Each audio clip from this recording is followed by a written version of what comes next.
too, like overestimating their preferred. Okay. Let's start with triple Z. Just a quick little thing. Unless, of course, tower requires completion. Because I completely forgot about it yesterday and I didn't even check. 57. Holy sh... I have to stick with the history, not what you or I might mistake.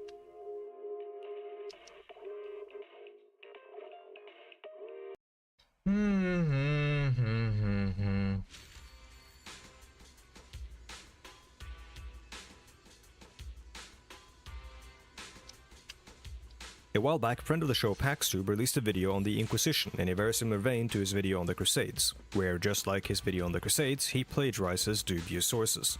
The video is quite old at this point, but it's one that I've been asked to talk about since I've touched on the topic of anti-Semitism in medieval Spain. Here's a quick primer on who Paxtube is. He's a so-called trad-cath, a modern reimagining of Catholicism that seeks to, quote, return to a more authentic form of Catholicism. Most are united by their rejection of the Second Vatican Council in 1965.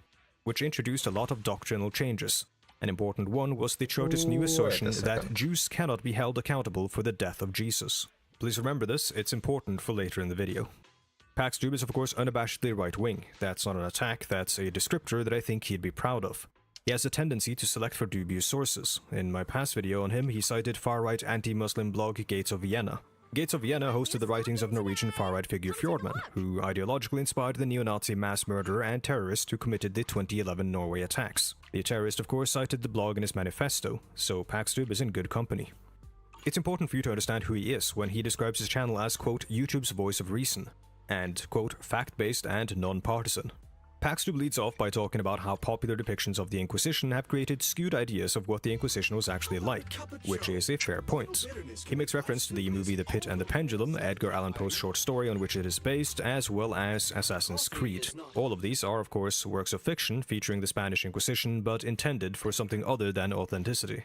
But their impact on popular conception torturing Jews. It's become amazing how out of touch this perception is with the conclusions of actual historians. Since then, many unsuspecting people treated those views as truth despite them being largely debunked by modern research. He talks a big game about his sources, so let's have a look. We'll go through his citations one by one. The first one I was kind of confused by because it cited like a book, but no such book exists. I looked up the author and couldn't find much on him, but he is cited in a somewhat negative light in an article by the Dutch Radboud University's Faculty of Theology. I looked for the author's full bibliography and the ones that I found were published in 1905. That's when it struck me that this author likely died over or almost 100 years ago. I found the article that Paxtube cites though on Catholic.com. That's probably where he got it, but he didn't cite it properly. The site specifies that this article is printed in unabridged form from the Catholic Encyclopedia, which was published between 1907 and 1912. It also carries this fun disclaimer. Like most works that are more than a century old though, it may occasionally use anachronistic language or present outdated scientific information. Accordingly, in offering this resource, Catholic Answers does not thereby endorse every assertion or phrase in it. He cites God's Jury by Colin Murphy, who is not a historian by trade. And the book represents a work of pop history, which can be fine, but it's best to avoid relying too much on pop history when making a video with bold assertions such as the ones made by Paxtube. He used an interesting article by Robert P. Lockwood, a Catholic columnist, also not a historian. He cites an NPR article, also completely fine in context. It's an interview with the aforementioned Colin Murphy, author of the pop history book. Completely fine to cite, but also not an academic work of history representing modern research on the topic. He cites an Encyclopedia Britannica article, which is authored by two genuine historians, and contributed to by many others. I actually went through the citations on this article in order to find sources for this video. His last citation is to an opinion piece on what seems to be a blog for Catholic men, written by a high school teacher of theology and history. This is also fine, you don't need a PhD in history to be a historian. However, considering this is the final citation, I think he could have chosen better sources. Before moving on, I'd like to say a quick word on the historiography of the Inquisition. That is, the research that exists on this topic, how it began,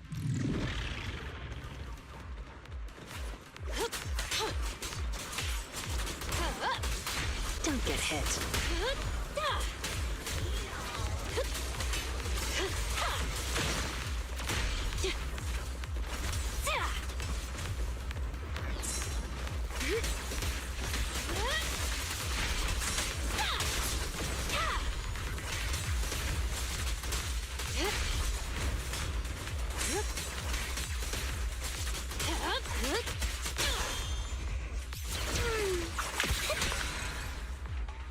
Yay.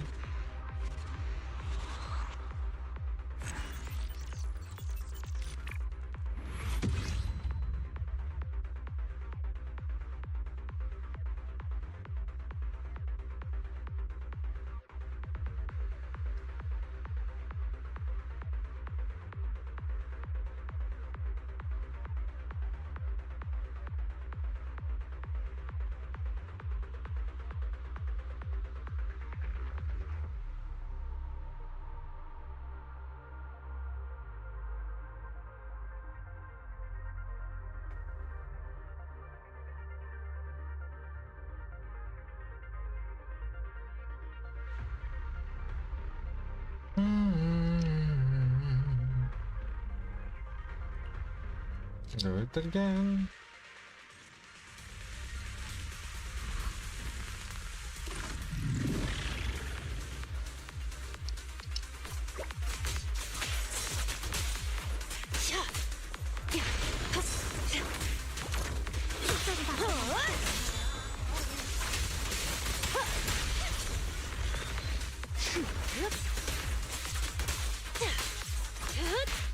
Seems like an infestation.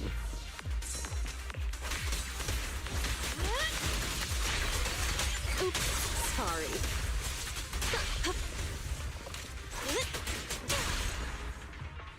There we go.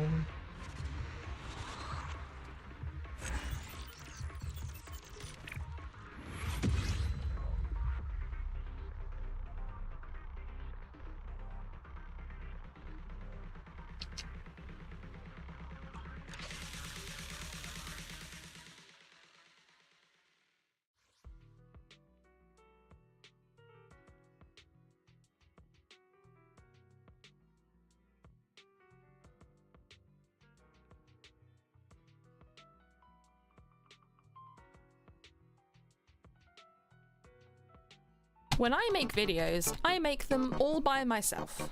Hold on. But not today! I invited some of my animator friends to come and draw with me live on stream.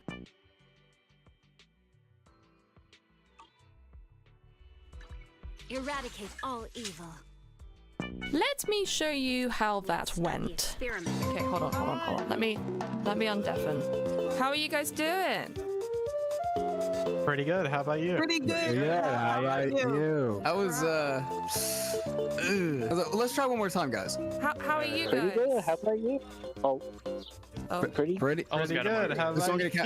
Ooh, Pretty good. Awkwardly scratches back of head. Ooh, pulls collar. Oh. Times are tough. The economy is in shambles. Rent is high. Costs are expensive. I thought in such times, maybe we all need to move in together. I think we could like draw ourselves some rooms in this Are we house. making a content house? Chat, what do you think is important in a bedroom? What shall we put in here? Fusion reactor. I just know- pipe bomb, mouse hole. We're going well. We've got strong ideas here. Liver and onions. Do I need liver and onions in my bedroom? Are you guys on liver and onions talk? Liver and onions TikTok? Can't say I I'm am. doing very regionally You are. specific. None of you? It's like this scene in The Simpsons where this homeless man is like talking about liver and onions. I feel like liver and onions.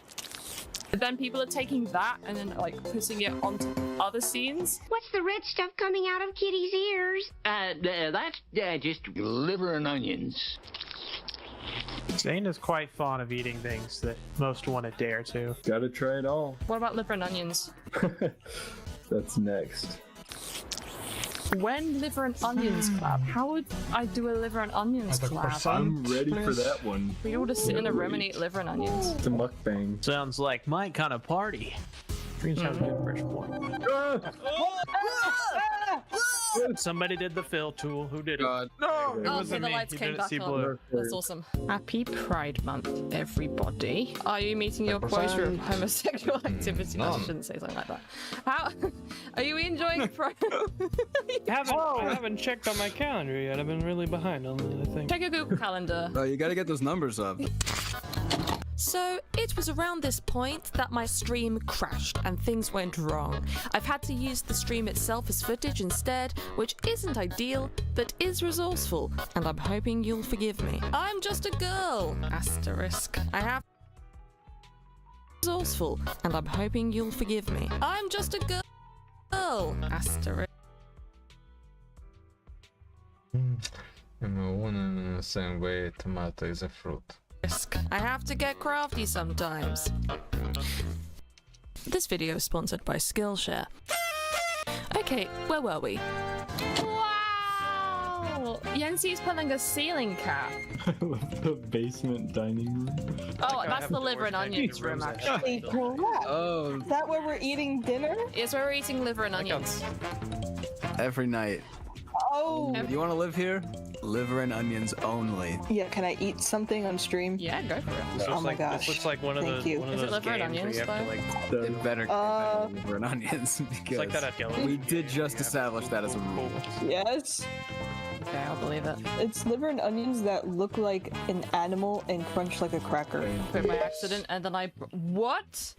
What? Stop! Stop! Started a voice. How do I add that? Whoa! Oh my. Anyone's free to add to that hallway. I'm not a statement claim. It's me, Mr. House from House MD. Now we got the comparison. We got the house, and then we got the house. Maybe house is a house, actually. Little GMP coming. It's way funnier in my head than it should be. Someone in my chat said, I leave for 5 minutes and I come back to Walter White with makeup. I fear you have your white man confused. You might want to sit down for this. Yeah, you might, I'll hold your hand while I tell you this. This is not Walter White. This is not my Walter White. Hashtag not my Walter White. Guys, I love Sudoku. I'm so glad you started playing it here. I think this one's pie, actually. There's a house in the house. Wait, we need to get a house in the house in the house. Is a house still on your clipboard, Rexty? Yeah. Yep. Oh, yeah. There you go. Awesome game that always gets the creativity flowing. You draw a shape and then you add something to it and then we trade off. Oh, you've ruined it already. Here and maybe this is. I'm sorry. It's like the type of thing like someone's parent would just repost on Facebook. Can you guys give me a tour of what you guys drew? Where's the front door? You go into the garage and then you go all the way around to the back. Yeah, and you I think you just gotta crawl in through one of the windows. God, you guys are looking at the window. I have some fans outside, but it's okay. I'm gonna jump on your bed. Boing, boing, boing, boing, boing, boing, boing, boing, boing, boing. Oh, oh, oh. Not to no. Throw me an ambulance. I'm in the hospital. Get you, hurry, faster! Faster, gets faster! Ambulance is on fire! No! Oh God! No! Oh, guys, I'm gonna die. Can you guys draw me a grave? Not good. Are you definitely dead, or does House need to come in and like, double check? Why is the door so skinny? When you guys get a moment, can you come and draw yourselves around the liver and onions table with me? Wait, there should be enough plates for everybody. Wait, someone said the minion can be on the plate. Are we eating? Who turned the lights off? Oh, sorry. I paid the electric bill last. Oh, I was gonna time it so the light came back on and he was gone. Oopsie. Oh, the lights. Where did he go? Okay, what's your favorite part of liver and onions? Is it the liver or the onions? I'm gonna go ahead and say onions. I'm gonna have to say onions as well. I'm also looking at onions. Wait, my feet! Wait, my foot! I must correct myself. My foot! Oh, whoa! Whoa! Like a pogo stick moving around, just boing, boing, boing. It's underneath me. What is that? Is that my eraser? I hope it's your eraser. Something else like one would hope. Who else for onion? I'll definitely have onion. Just onion? I think I'll have the liver. Just the liver. How about you, Rexky? I'll take liver. I think I just asked Rexy twice. I'm thinking of Rexy and Yancy were the same person. I do apologize. Yancy. I'll take the liver. I'll take the liver. We sound like each other when we do our normal voice. Hold on, I've changed my mind. It's gonna be a blooming onion. If we're gonna have blooming onion, I think we also need to have that like little wooden tray with the brown bread on it. I thought you were saying you were gonna say blooming liver. I was a bit scared. This guy's looking real nice. My God. Looking like a good friend. Does he need a plate as well, Zane? Is he having liver and or onions? I think he'll have the heart. Oh, you know what? I think that is going spare. I've been thinking about this image all day, actually. Oh my Crazy. How did he do that? Who is this? Can we get him on Ellen? That guy's just having a great time with his pickle. Whoa! Whoa, hold on. Hold on a damn sec. Relax. Everywhere I go, I see Greg. Is this what you mean house? Gregory House, rather than this guy being called Greg, I assume? Greg Pickle? Gregory. Hey guys, Catino eating another Catino. Oh my God. Catino Ouroboros? Ouroboros? Do you mean like Marlboros? Like cigarettes? What do you mean? Ouroboros. Aurora Borealis. At this time of day. Sounds like the sleeper word. Guys, do you want to go to Evelyn with me? Drawing on Owie's epic stream. I hope we make an awesome drawing or maybe one or two memes. Or what about this? H-O-T air balloon. You guys know what I mean? But oh, look at us now. We're air balloon pals and we're flying around. Are you?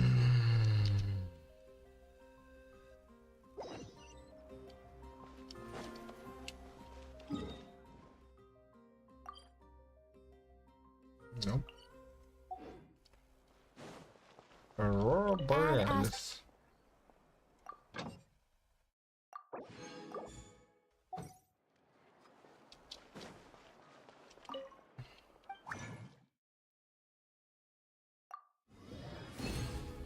What else?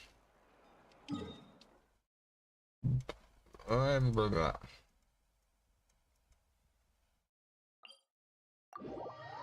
Like right underneath, like what letters have been guessed. This is like a fresh puzzle.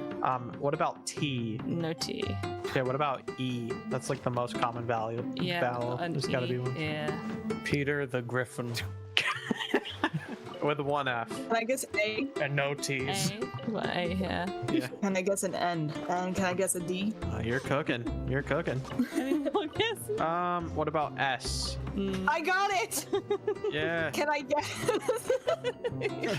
Is it liver and onions? Go. When I was a kid, if we had bacon bits in our like cabinet, I'd just like eat a bunch of them out of the pack. Apparently they're not even bacon, they're like soy or something. Soy. Ours were real bacon. In Spanish, dude. Soy nombre es Raxby. Donde está la liver and onions? Hey, Peter. How are you? I'm gonna try the liver and onions. That's what we need, guys. We need more impressions in this. Oh, Gary, no! Breather. Okay, that is sounding good. What about plankton? You're gonna make me curse plankton, yeah. No, I won't. Oh, he's got the formula. Oh my God. Oh, no. You're gonna curse, Crab. You're gonna curse. Gonna say a swear. Ah, yo. I know you had scurvy when you walked here. Now I'm walking. He wasn't in his shop. Oh, you're looking for Dr. Baiju. He's resting today, but he said to send any patients to the back room. Ah, okay. Thanks. We'll head on through.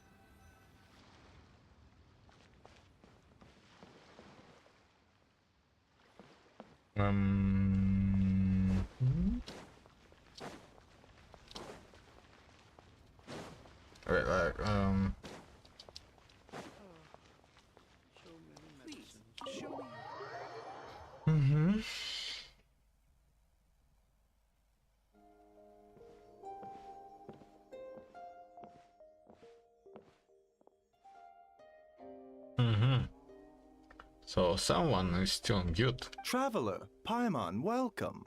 What can I do for you? It's the Traveler. She looks absolutely beat these days. She has these huge, dark circles around her eyes, like she hasn't slept a wink. And she keeps spacing out. You have to call her name several times before she snaps out of it. What do you think it is? Is she sick? No. New payment is a bit worse.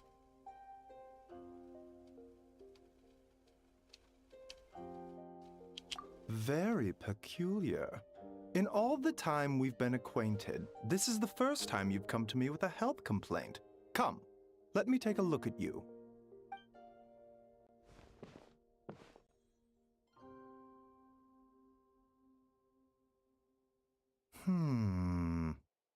Okay, Paimon does not like that expression, Baiju. It's not serious, is it? Complexion is good, eyes are clear, breathing is steady, pulse is strong. Physically, you appear to be in good condition, traveler. In theory, your energy level should reflect that. You should be feeling right as rain. Hence my concern. A clean bill of health is usually a good thing, but in this case, it likely means your situation is more complicated. Physical illnesses come with detectable symptoms that can be used to diagnose, medicate, and cure the condition. But afflictions of a non-physical nature, they fall outside a doctor's realm of expertise. Huh? What do you mean, non-physical nature? Curses, dark magic, it's hard to say. It could just as easily be a simple case of mental fatigue. Why don't you rest here for a bit? Whatever it is we're dealing with, clues to your condition are sure to reveal themselves in time. Once we know the root cause, we can administer the right treatment.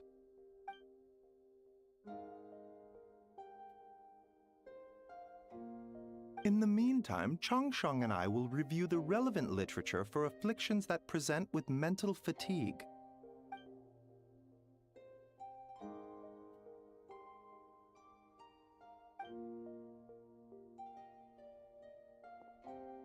Oh, must be a rare condition if not even Baiju and Changsheng have seen it before. Well, all we can do is take their advice. You look like you're about to collapse anyway. Just get some rest. Paimon will be right here by your side. Fingers crossed you'll be all better when you wake up.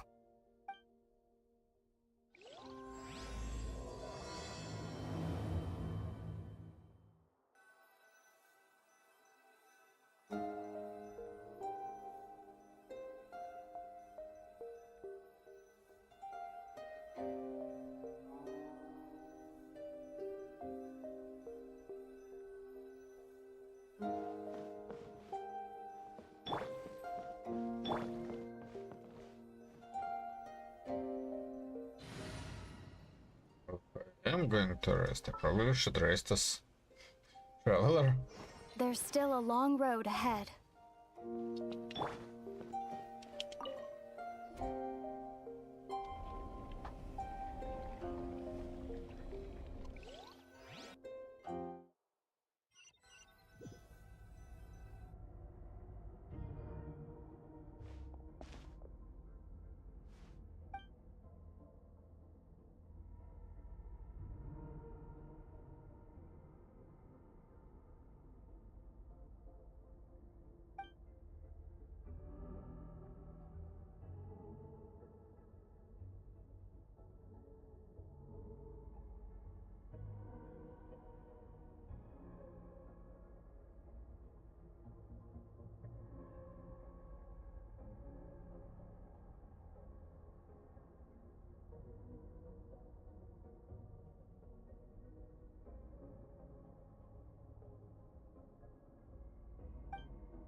Nice spear.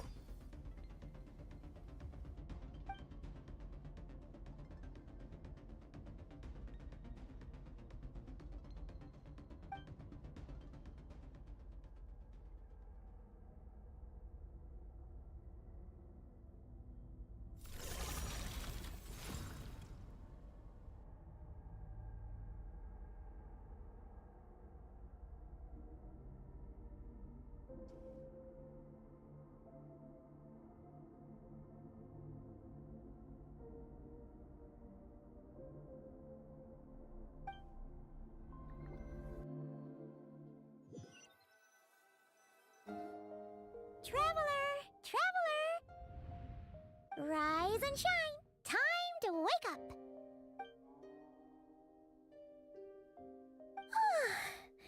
For once, you're making Paimon look like an early riser. It's already afternoon. Hopefully all that sleep did you some good. Feeling any better?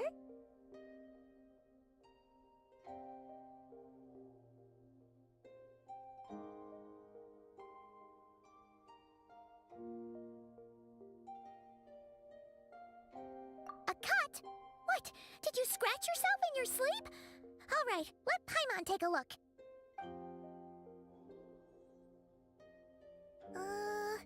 Nope, nothing there. Wait, did you have a nightmare? Okay, don't panic. Paimon heard that dreams tell us what we need by showing us the opposite. So, if you had a nightmare, maybe all you need is something to cheer you up. Come on, Paimon will treat you to something yummy.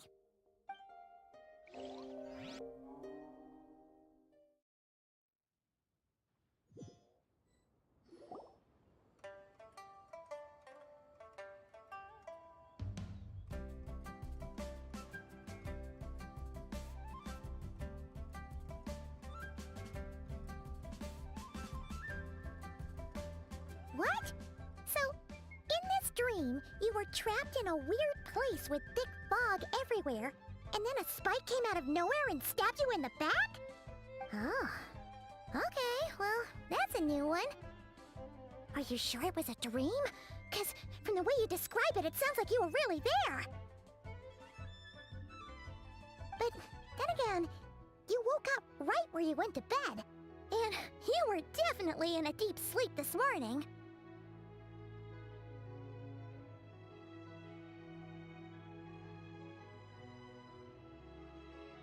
Then, it's decided.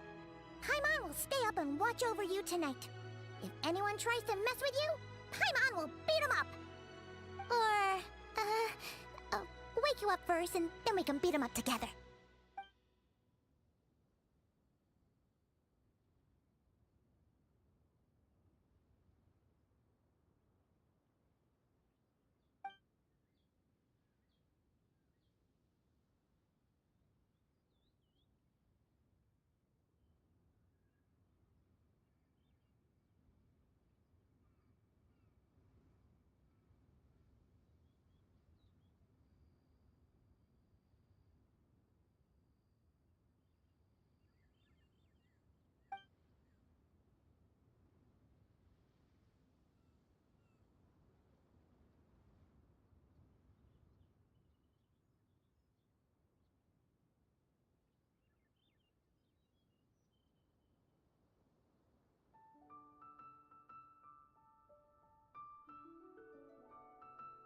Something is missing.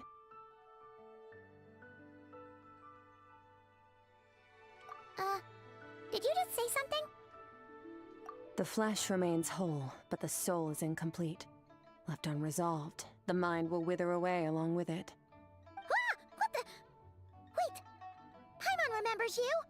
Your child's master! Skirk. Skirk! We found her! It's Skirk! Skirk!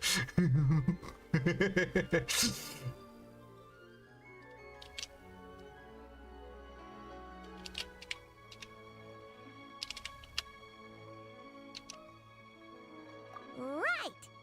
What are you doing here? The last time we saw you was at the Primordial Sea in Fontaine, right? But then we left and never learned where you went after that.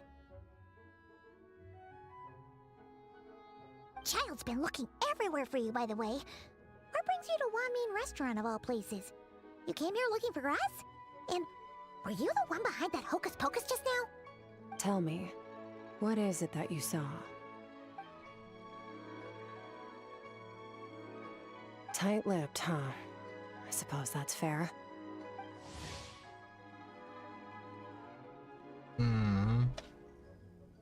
Void Star. You. I'll take a glass of wine. Oh, of course. Coming right up. We make this one in-house. It's not too strong. Enjoy. Chef Mao, I'll take a grilled tigerfish over here. Coming right up. Ah, if I knew we'd be this busy, I wouldn't have approved Shenhe's vacation. At the end of the day, what happens to you is of little consequence to me. I'm not here to try and win you over. Trust me or not, the choice is yours. If you want my help, now's the time to speak up. You have until I finish my drink.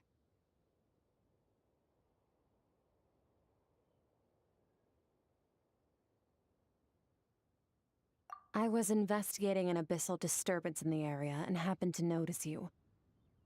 Part of your soul is damaged, and the wound bears traces of abyssal corrosion. Need I say more? Neither of those things sound good.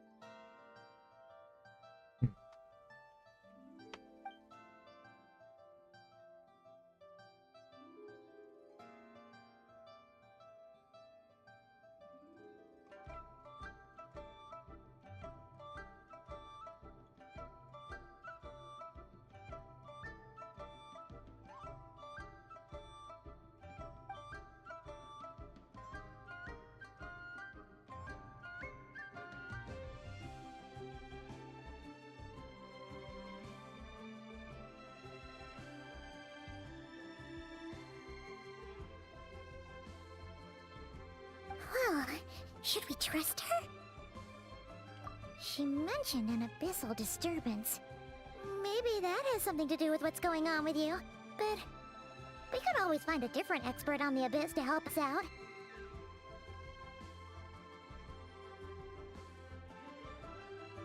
Yeah, and that thing she said about your soul being damaged is scaring, Paimon. Definitely something we should fix sooner rather than later. Skirk's an interesting one, that's for sure. But from what Child's told us, she doesn't seem evil, at least. 1, 2, 7, 10. That'll do. Well, have you made up your mind?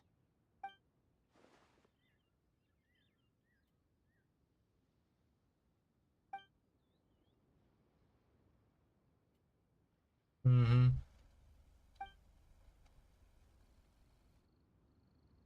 So that's all we know, Miss Skirk. Ma'am, can you help us?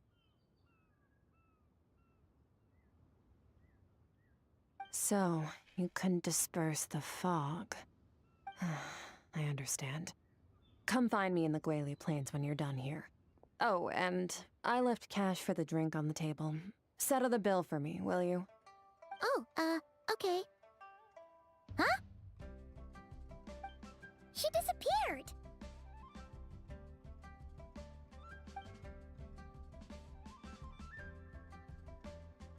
Wait, hold on. You overpaid. Here's your change. Oh, no. This includes the drink, so it should be the right amount. I didn't think you two ordered a drink. We didn't. It was that lady who came and sat with us, remember? You brought it out to her yourself. You sure? I could have sworn there were only 2 of you at that table. What? What'd you put in their dish, Chef Mao? Some kind of hallucinogenic mushroom? You got them seeing things. Seeing things? Wait, so neither of you noticed her? Young lady?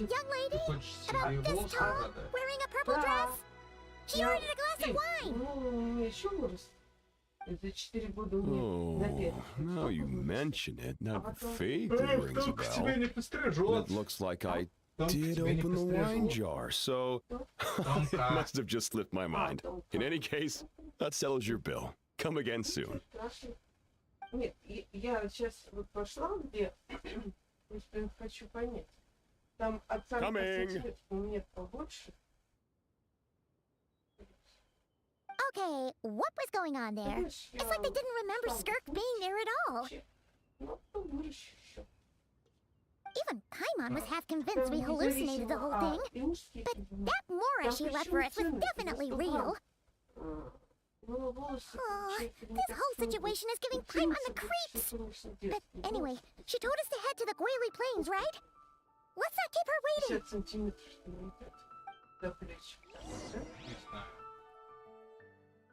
Ой, мам, не знаю. Вот эти кончики отрезать. А, хочу линейку брать и мерить. Я не хочу измерять. Не хочешь чего? Я не хочу измерять. Нет, я не прошу тебя измерить. Смотрел, конечно, зеркало. Если не было зачем было. Еще так, 50 тысяч. Конечно. Нет, ну, Дим, я хочу, понимаешь, я хочу их хотя бы укоротить. Знаешь, а хотя бы укоротить, а мне... Ну, я хочу вообще... Понимаешь, я вот как хожу, вот так, как бабка, да, я не могу на свои лицо. Когда я кудряшки какие-то делаю, ну, как бы все равно старое лицо. Вот, а у тебя шансов больше. Come on, let's go find some drama.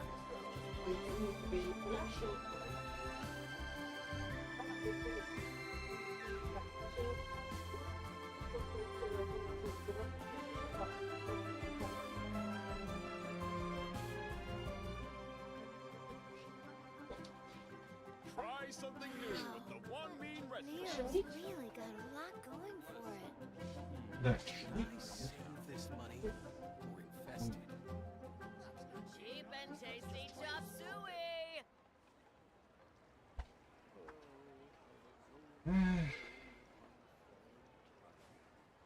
Huh? Ooh. Try something new with the one mean restaurant. Wow. Leo's really got a lot going for it. Should I save this money or invest it? Cheap and tasty chop suey. Unfortunate that these are just silent.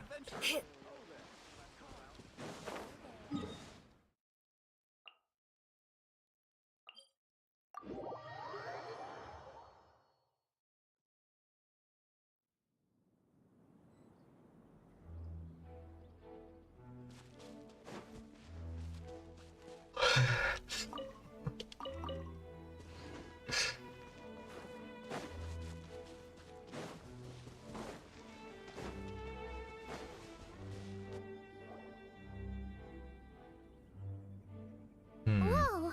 What are all these rift hounds doing here? Huh. Looks like they're collecting something. Let's go check it out.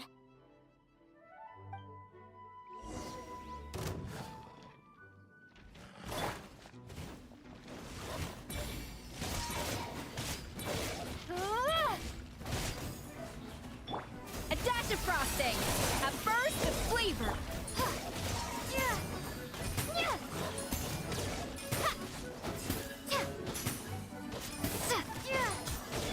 Surprise baptism.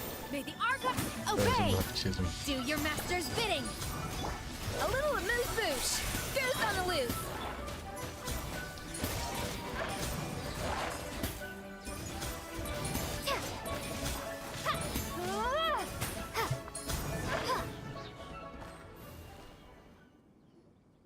So, this is what they were collecting. It looks kinda like... God remains? Yeah. What is going on here?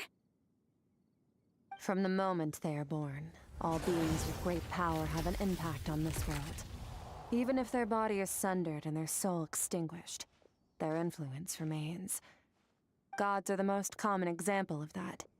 The remnants of gods who fell thousands of years ago remain buried deep within the earth, carrying within them a warped will and a dark curse. Together, these remnants form what you call god remains. And it appears that some of those sealed here were dug up and removed. There are traces left, but they're fading fast. What are you doing? Nothing! Just wanted to make sure you were... real? She's definitely not a ghost traveler. Paimon poked her, and she's solid. Your life hangs in the balance, and that's what you're fixated on? Strange set of priorities. It was just a trick to avoid being perceived. If someone notices me, those memories are erased. Simple as that. Unlike you, I have no desire to establish a connection with the world. The weak and the lowly have no right to remember me. They're lucky they only have a few missing memories to show for it. Now, can we please get back on track? Okay. Where were we? Right. The god remains. So, basically, there's now less of them here than there used to be, right? Isn't that a good thing? In our experience, god remains are 100% bad news. A lot of terrible things have happened because of them. Maybe it's a good thing by human standards, but power doesn't come from nothing, and it doesn't just disappear for no reason. The remains aren't just gone, they were taken.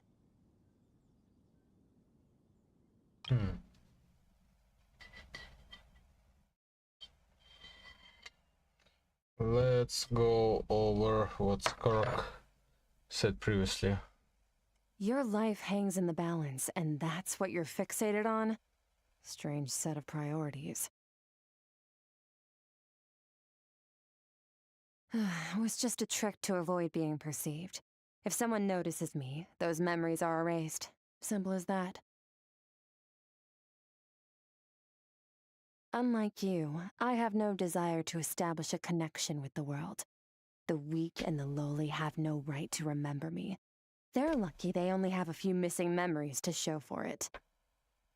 Maybe it's a good thing by human standards, but power doesn't come from nothing, and it doesn't just disappear for no reason.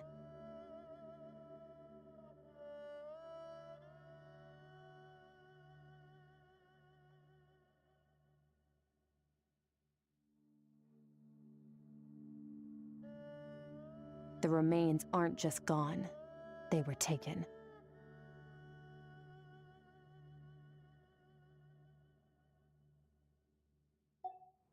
Very clever, Traveler. You aren't the only one who had something taken from you.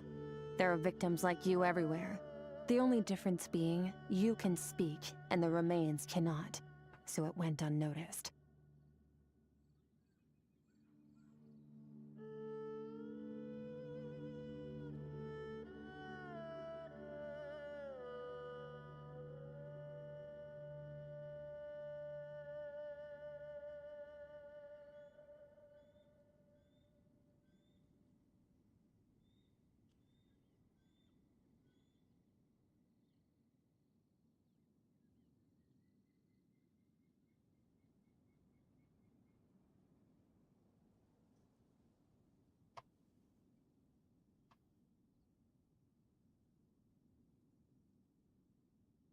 Something similar happened in Sumeru. Within the span of one night, countless consecrated beasts were slaughtered, and a large amount of the god remains buried in the desert went missing. Of course, god remains are just one of the targets. The culprit is chipping away at sources of power all over this world, including the Stella Fortuna above. Wait, you mean... the stars? Mm-hmm. 42 of them have died out in the past few months alone. In Conria, people believed that powerful individuals have corresponding Stella Fortuna. Even should that individual fall, their Stella Fortuna would not disappear, but gradually evolve into a new constellation. Yet now, stars are disappearing from the skies entirely, and it's not hard to deduce what's happening to the power they contain. Something has been leeching power from this world like a parasite steals nutrients from a host. And now, it's no longer satisfied with the remains of the dead. It wants you. This time, it only took a fragment of your soul. But next time, there's no telling how far it could go. No one knows. All I know for certain is this. Getting back what you lost will not be easy. Considering how much power this entity has stolen, it must be a god-level being by now at least. But that's not the real concern. Souls are fragile things. and yours could easily be crushed if you go up against it. So you're gonna help us, right? We're going to help each other. You are my ticket to uncovering this thing's true identity. Well, great! You seem super strong and you know a lot about the Abyss, so Paimon will take it. Don't get all mushy on me. All I'm doing is helping you get back to normal after a sudden crisis. And I should warn you, getting mixed up with me can have unforeseen consequences. We're on very different journeys. You don't want to be in my debt, trust me. Oh. Like, no. Cell! Hello, Femcell! You help me uncover the truth behind this entity, and I'll help you recover what you lost. This is a transaction, that's all. You would do well to remember that. Now, come along.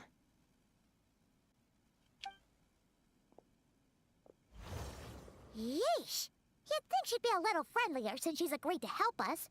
But nope, she's just like when we met her in the Primordial Sea. So cold. Well, whatever. If that's how it's gonna be, then she doesn't deserve our friendship. What she does deserve is a super embarrassing nickname. Ah! Paimon's got it. Frosty the Lavender Melon! Serves that Ice Queen right! But you're the lavender melon. Anyway, the important thing is that we get that piece of your soul back. So, let's follow her and see what sort of plan she's got.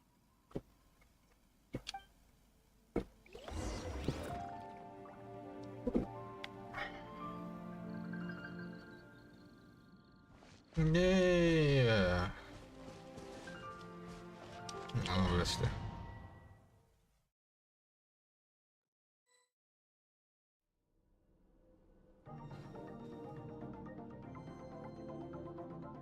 Whoa! This place is way bigger than Paimon expected. Where are we? This is where I live. I suppose it's the closest thing I have to a home here. It is. I brought you here because time flows differently in this place. I don't know how much Ajax has told you, but when he fell into this space, I mentored him for 3 months.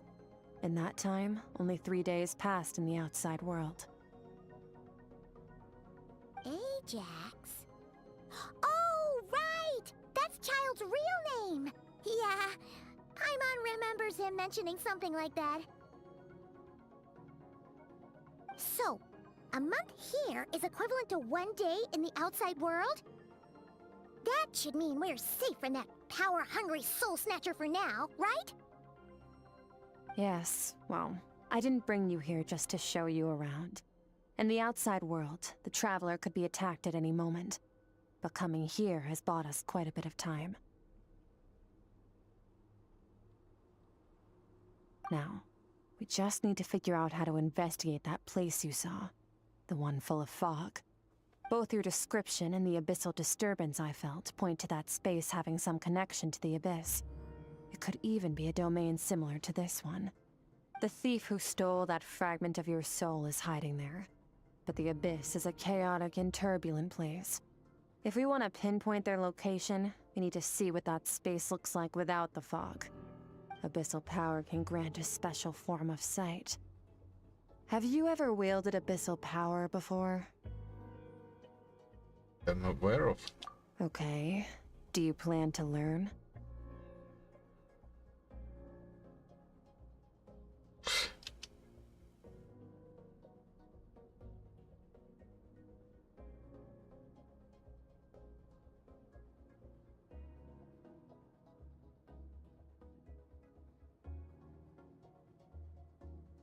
I'm kind of at odds with the Abyss. That tracks. All the information you have suggests the Abyss is something sinister, and that abyssal power is a wild and dangerous force that always spells disaster. And you're saying that's not true? Depends on your perspective. Floods and hurricanes take countless lives too. But if one day you gain the power to control them, What was once a calamity is now just another tool in your arsenal. I'll respect your opinion, though. Just means we have to turn to the second best option. A little abyss crystal that contains my power. Wear it on your head, and we'll be able to perform dream mirroring when we fall asleep. Dream mirroring? It means experiencing whatever the other person is dreaming. Everything they see, think, and feel. Since you haven't studied the art of using abyssal power, and have no plans to jump in the deep end right now, I'll have to do the investigating for you. With dream mirroring, every time you slip into a deep sleep, I'll see with my own eyes whatever scene plays out in your mind. Then, I can guide you through the dream environment, and we'll take back what was stolen from you. Huh. You make it sound so simple.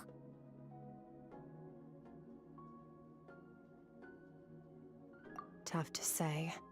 This is an unprecedented situation for both of us. Even assuming we do manage to find where this entity is hiding. Like I said, getting your soul fragment back won't be easy. To play it safe, I need to give you some special training first. Wait, you're gonna teach her some of your martial arts?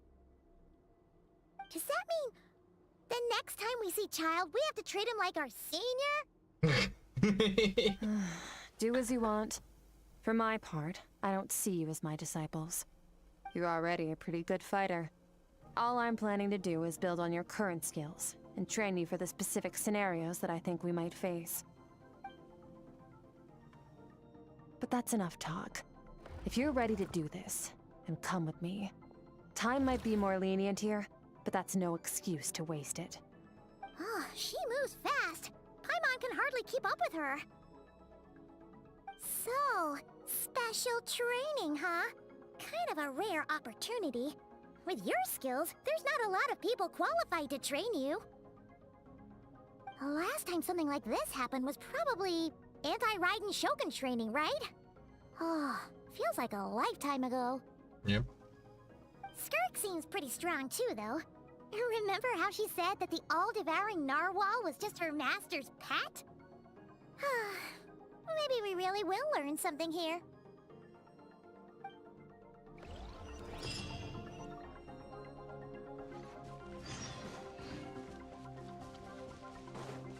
Let me collect the flowers.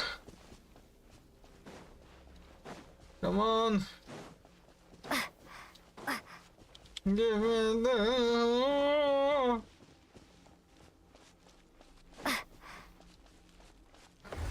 Such a bullshit.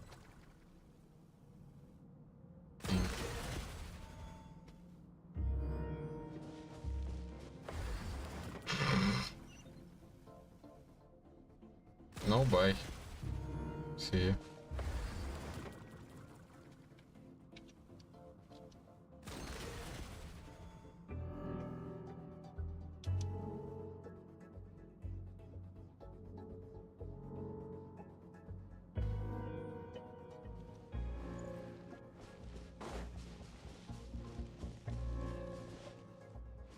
Alright, let's do this.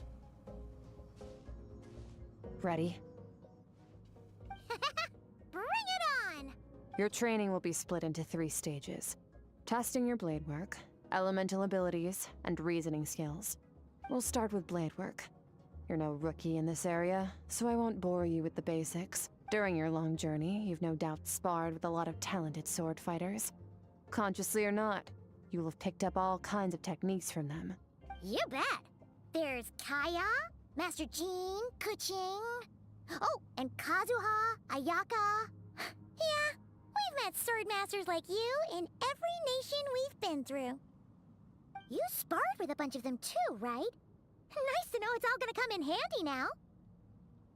Don't get too smug. In sword fighting, techniques alone are not enough. Looks like I skipped something. So I'm gonna reload, because that's how I roll.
Ready? Bring it on! Your training will be split into 3 stages. Testing your blade work, elemental abilities, and reasoning skills. We'll start with blade work. You're no rookie in this area, so I won't bore you with the basics. During your long journey, you've no doubt sparred with a lot of talented sword fighters. Consciously or not, you'll have picked up all kinds of techniques from them. You bet! There's Kaya, Master Jean, Kuching. Oh, and Kazuha, Ayaka. Yeah, we've met sword masters like you in every nation we've been through. You sparred with a bunch of them too, right? Nice to know it's all gonna come in handy now.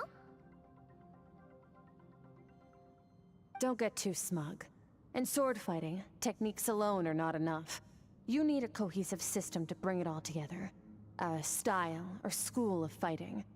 To use the human body as an analogy, your style is your skeleton, the foundation, the framework.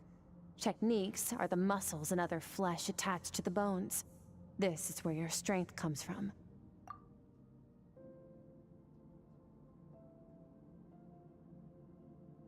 Improving your sword fighting is like growing that body. If your frame got bigger and taller, but you didn't add any muscle mass, you'd be weak and flimsy.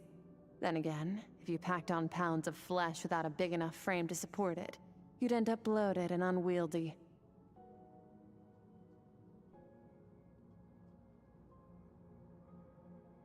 You need to do some introspection. Take a good, hard look at your past experiences and figure out which parts of what you've learned are just techniques, and which parts can be used to form your own system of blade work. Only then will you get the full utility out of all your thoughts and observations along the way. Only then will every strike you deliver make perfect sense. Wait, is that it?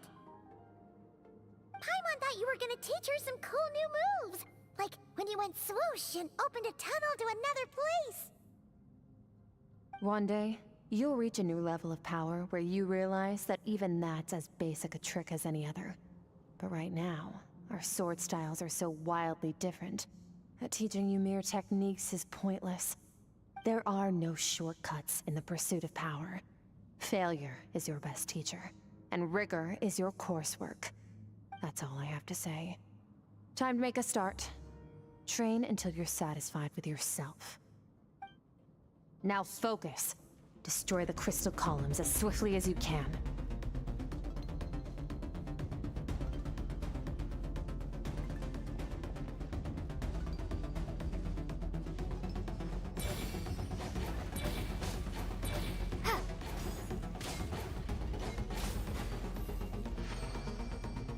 Okay.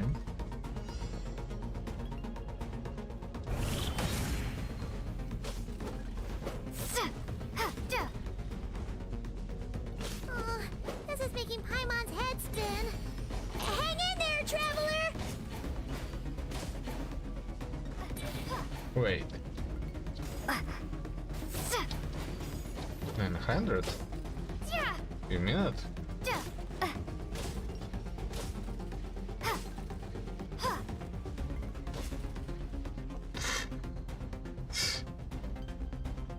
Okay.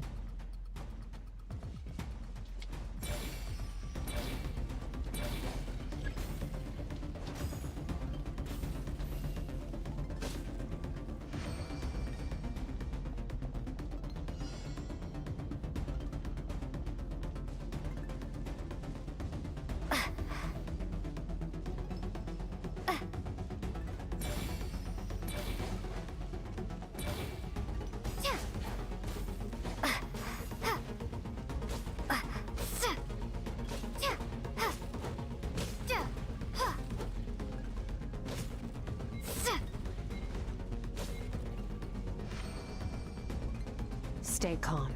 Use your head. You have to keep it together.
Okay.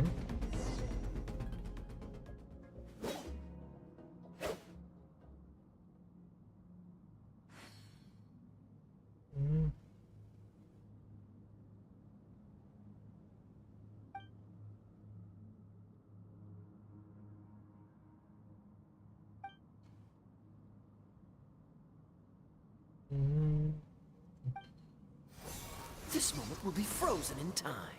Cut to the chase.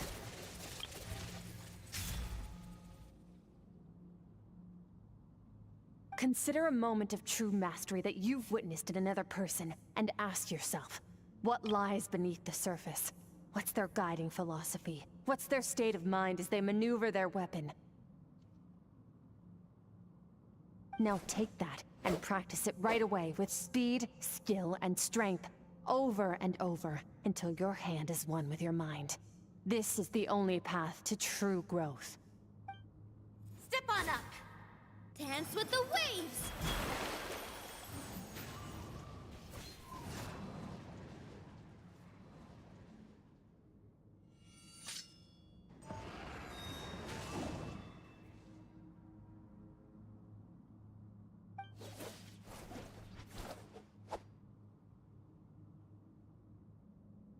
Hey. Did they just fucking roll? Dodge roll. If you start to tire, empty your mind, but do not stop. Stay in that frame of mind as you keep up the fight. Get rid of all redundant movements. Imagine your sword is an extension of your own body. Wield it just as you wield your arms, hands, and fingers. 'Twas on a deserted, moonlit night that the hero approached the vile dragon's limpid lair. Rain Cutter! Feathers fleeting wet, the white heron treads water, a sight without flaw. Master of Inazuma Kamisato art Tachijutsu.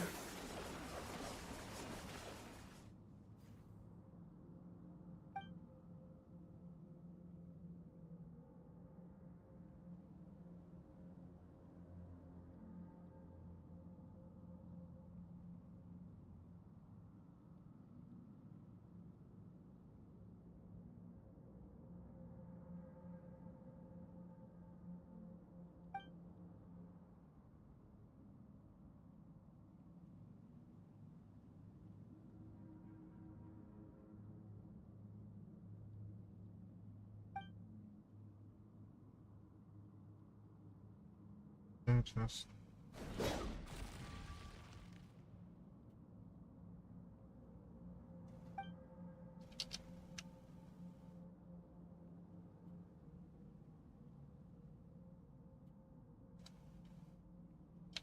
Huh. Looks like you've made some real progress. That concludes your training session. Awesome! Paimon knew you could do it! How do you feel? As you should be. Time flies when you're training hard. You've actually been going for several days now with no rest. Yeah, meanwhile Paimon's had a whole bunch of naps. But you were so focused, she didn't want to interrupt you. Go get some sleep. I'll be doing the same very soon. Let's hope you see that foggy place in your dream, so I can get this investigation over and done with.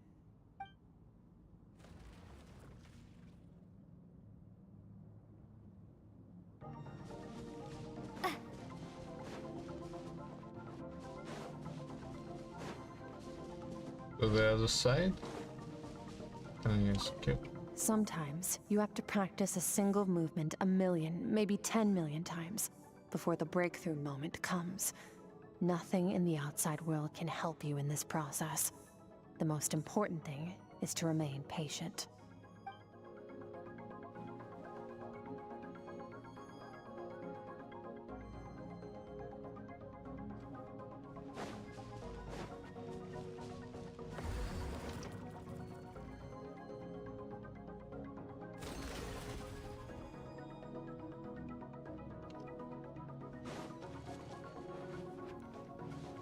Literal camp.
Утро.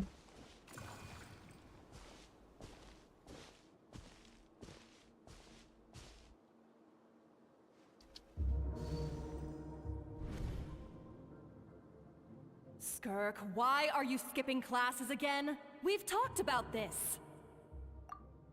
'Cause he's a crabby old man, and he's a boring old man. I don't like going to his classes.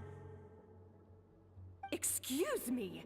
You shouldn't talk about your teacher like that. It's very disrespectful. All right, let's not get into a big fight about this. Skirk's learned what she needs. There's no point forcing her to sit through more classes if she doesn't want to be there. But I'd still love to hear about what you got up to yesterday. Why don't you tell your dad all about it? I went diving, and I saw this huge fish. I never knew they could get that big. It looked kind of dumb, though, with that stupid big fat head.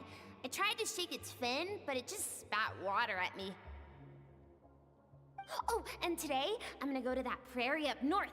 There's supposed to be this giant bird there that can spit fire. I bet if I climbed on its back, it could fly me all the way to the stars. Then I suppose your old dad should get one as a pet too. Otherwise, how are you gonna hear me call you for dinner up there in the stars? When it's time to eat, I'll come back on my own, Zilly. Anyway, gotta go. Bye, Mom. Bye, Dad.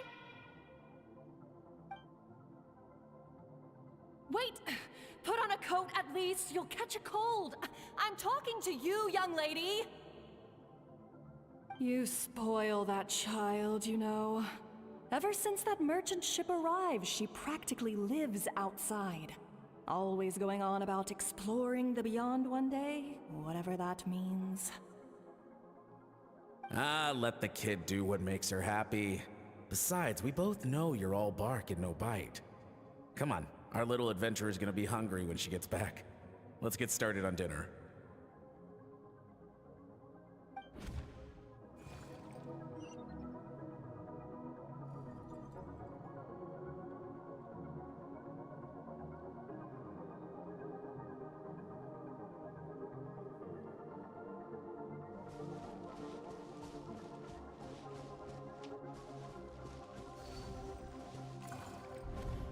The stars shimmer high above. But what lies beyond the stars? Mountains as far as the eye can see? An endless snowy plain? Or maybe buildings taller than the sky, like the people from the merchant ship said? I can't be the only one asking these questions. The universe is fascinating. If only I could meet some other people like me. We could set sail together and explore every corner of the world. I'm sick of being a kid. There's so many amazing things out there, and I'm ready to see them all. But for now, I'm starving. Better get back.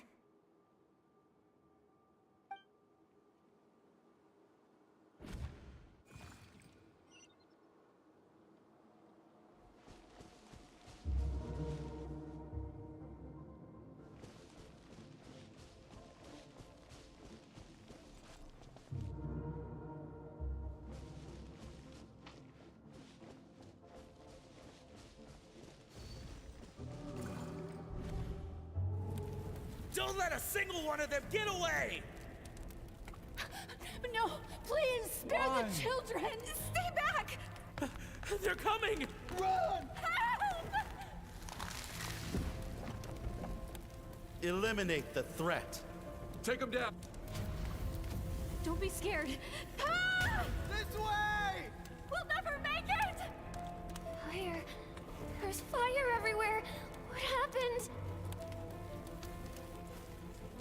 I told you we shouldn't have trusted these outsiders!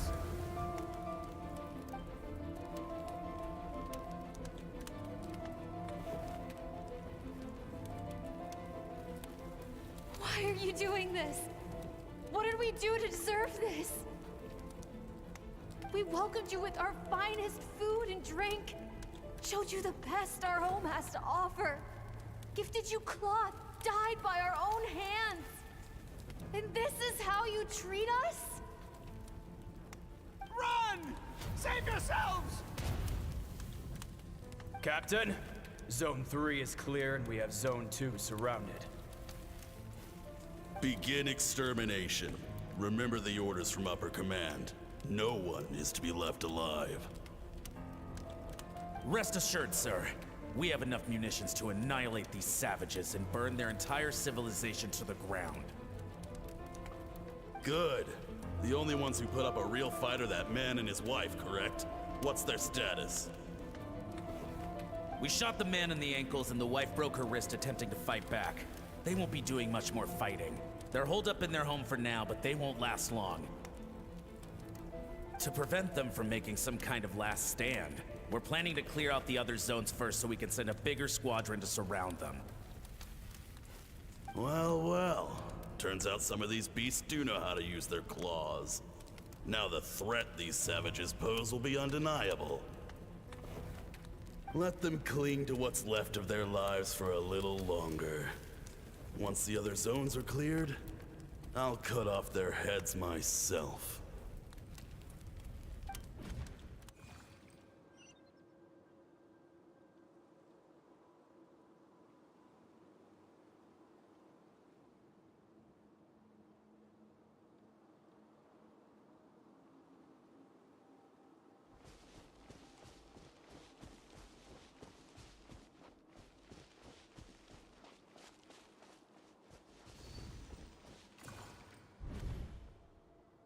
Dad? Mom? Skirk, you're all right? Thank heavens. I'm so happy to see you, sweet girl. But you need to go. It isn't safe here. They'll be back any second. What happened? You're bleeding a lot. Dad? Mom?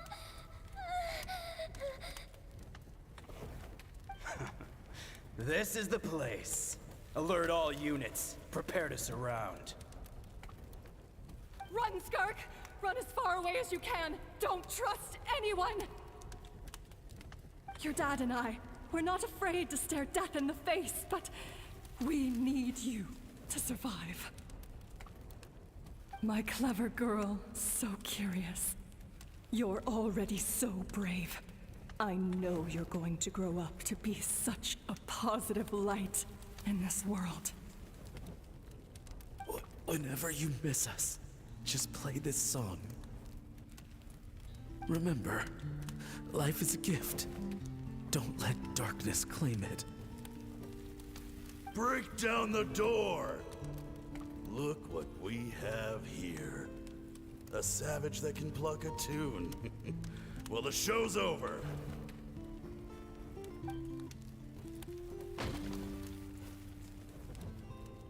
You! Stop singing! Shut it! I said shut it or I'll make you! Fine. Have it your way!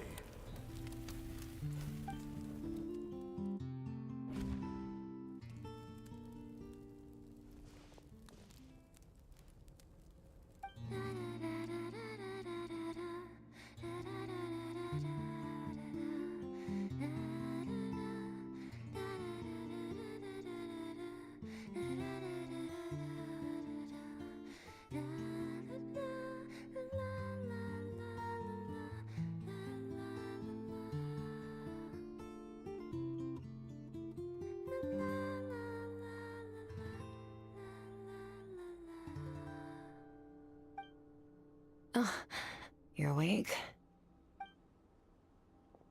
I found a few clues while you were asleep, but it's only a start. Now, time for the second stage of your training. This time, the focus is elemental energy.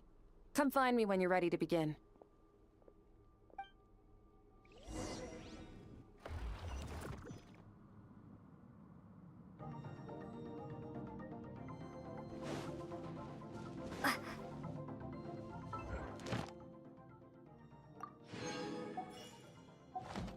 Yay!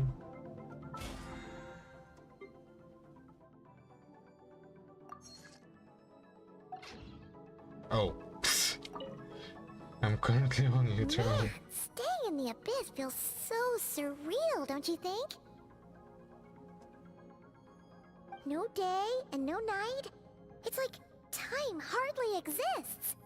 If we weren't careful to keep track, it feels like we'd have no idea how long we've even been here. Well, except for the fact that Paimon still gets hungry like clockwork. You go do your training. Paimon's gonna grab a bite.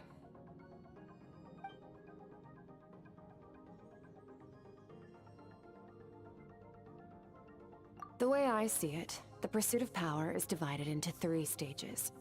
The first is mastering the use of standard weapons. Next is learning how to harness natural energy.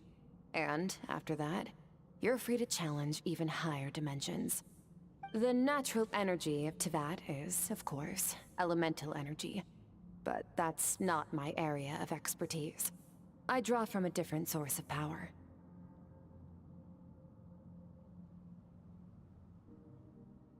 Abyssal power, yes. Also known as the power of the Void Realm. My master, Sertologi, is a true expert in that area. After all, he was one of the group of 5 that infamously stole the all-encompassing power of the Abyss. An act for which the people of Conria gave them the epithet, the 5 Sinners. The elemental energy of Teyvat, on the other hand, is derived from the power of the Light Realm. These 2 forms of energy exist in direct opposition to each other. Suffice to say, there's not much I can teach you this time. A keen observation, traveler. Call it respecting local norms. The Abyss stands in direct conflict with the will of this world. So, to make my life easier, I disguise my power to make it appear cryo-like in nature. It's a technique I learned from some Conrian ruins, known as the 7 Shifting Serpent. If you ever change your mind about delving into abyssal power, I can teach it to you.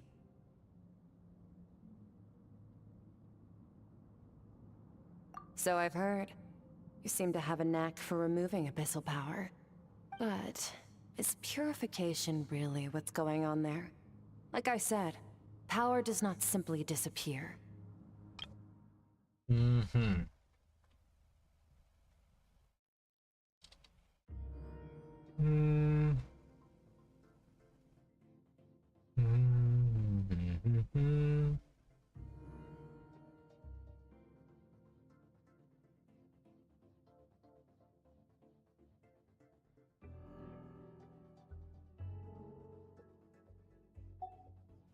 Just thinking out loud.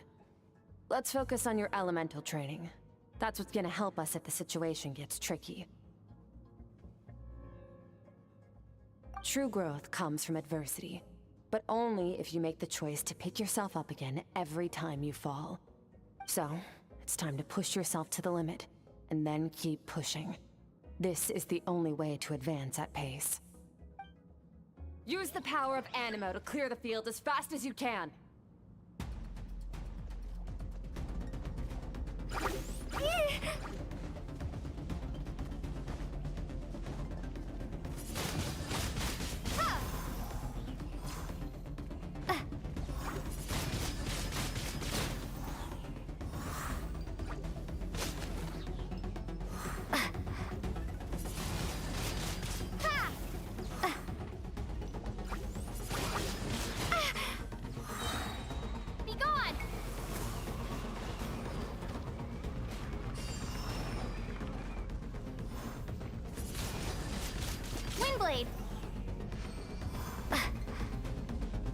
Observe your surroundings. Look for things you can use to tilt the scales of success in your favor.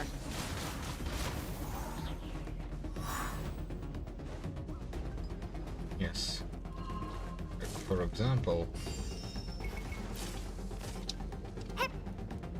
burning myself again? Windblade! No. Prepare to be blown away! There we go.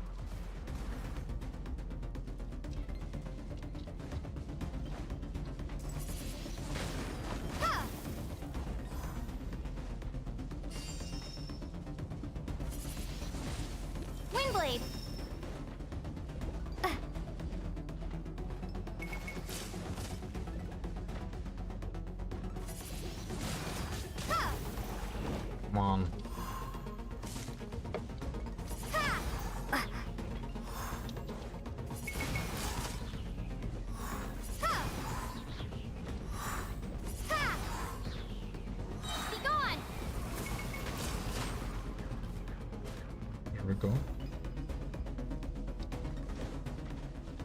Windblade! Ha!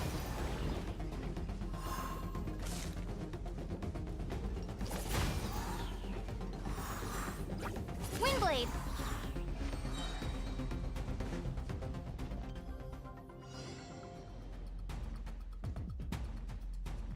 Use the power of Hydro to destroy the spikes.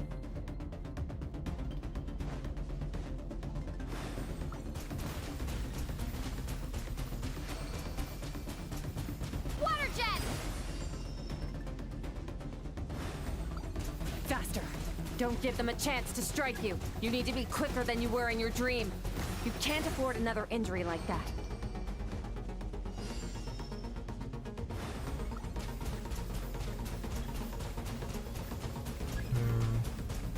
Water jet!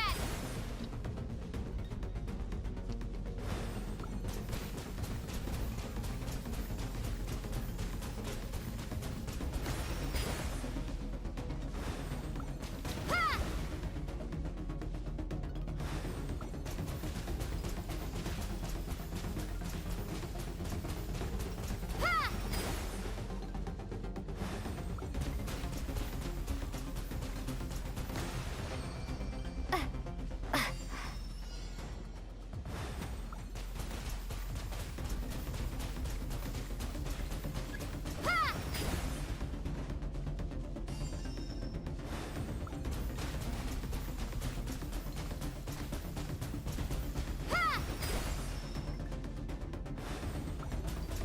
Ha! Ha! Ha! Ha!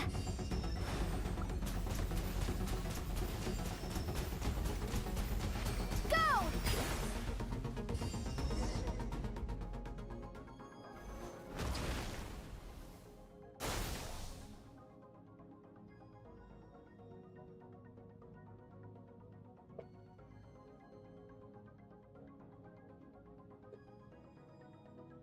You need to understand what makes you special. The ability to wield elemental energy without a vision and switch between the elements at will. It means your aspirations need no approval from the gods.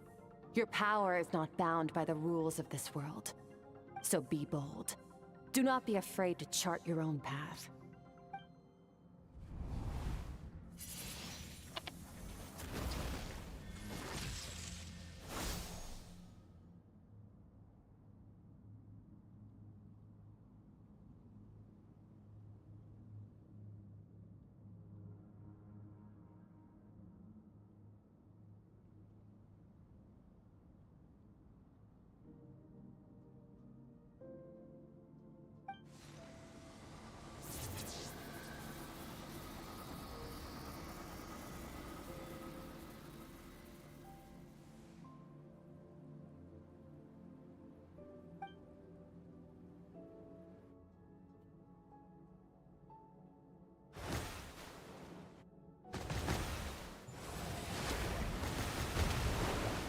Very good. It seems you've reached a deeper level of connection with the elements.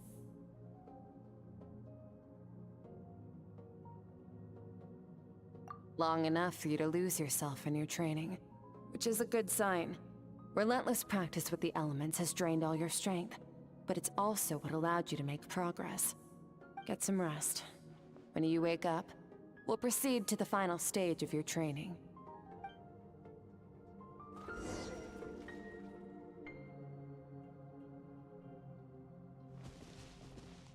If you wish to master the elements at a fundamental level, you must see the entire natural world. Nature in all its places and forms. That is part of what it means to be a traveler.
What is the secret to power?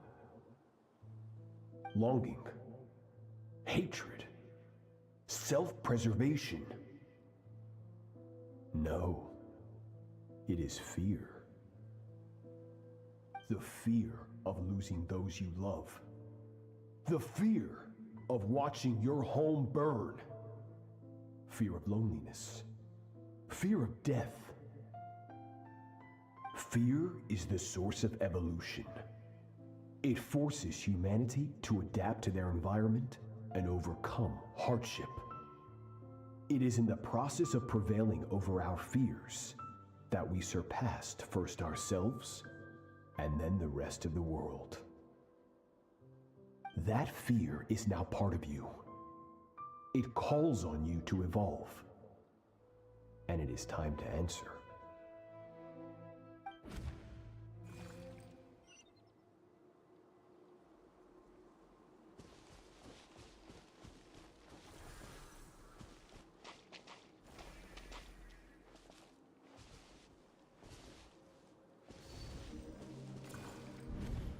Any minute spent missing home is a minute wasted.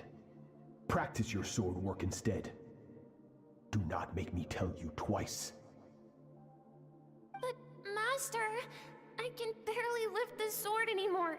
If I keep going, I feel like my wrist is going to break. So it has not broken yet. Then pick up your sword and keep practicing until it breaks. I want to hear the cracking and splintering of bone. After all, bones can always be reset.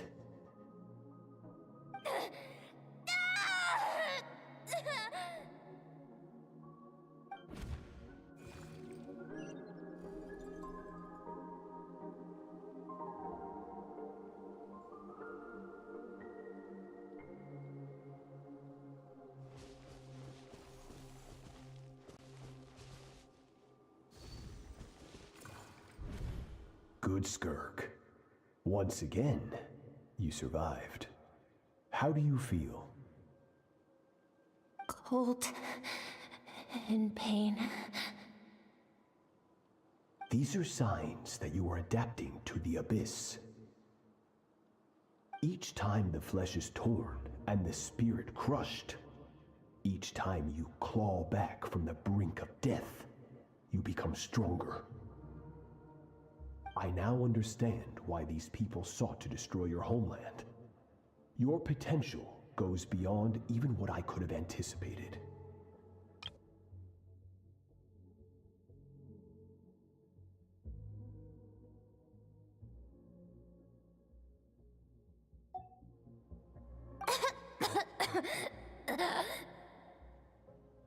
But you still have much to learn in your pursuit of strength. Your mind is rife with distractions. From now on, I shall show no mercy in your training. You must learn to shut out all the pointless emotion, crush the self that makes you weak, and become master over your physical form. Get up, Skirk. Wipe the blood off your face. Cut away the rotten parts of your flesh. And mend what is broken. Then take up your sword.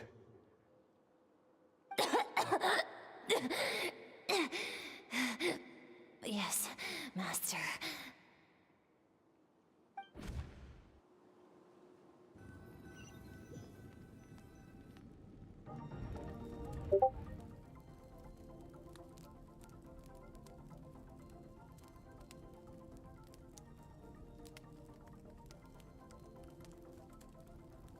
$22 million in 3 fucking hours! Real quick.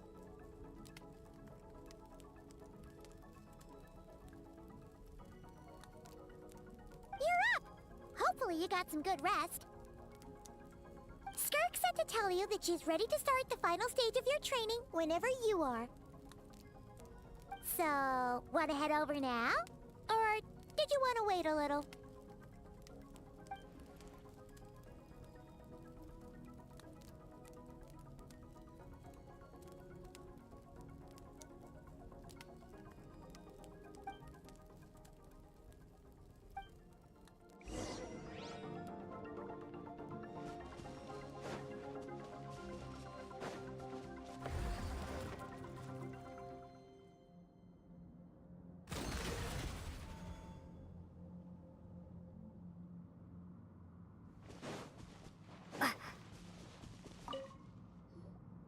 From your training so far, you have gained a better command of the sword, and more control over your elemental abilities. That's only part of it. Experience is the real teacher. Your journey, the friends you have made, the dangers you have faced. These have taught you more than I ever could. Now, it's time to focus on how you react under pressure. You must be able to think rationally, even in unpredictable combat situations. To simulate this, I'm going to attack, and you're going to block. Ready?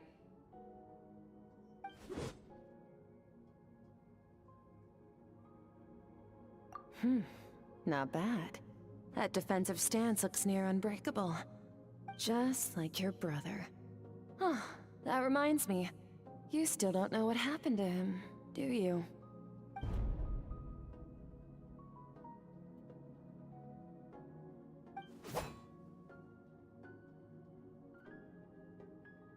Hey, no fair! That's cheating! You think every opponent has the same moral code as you? You can denounce their deplorable methods all you want, but only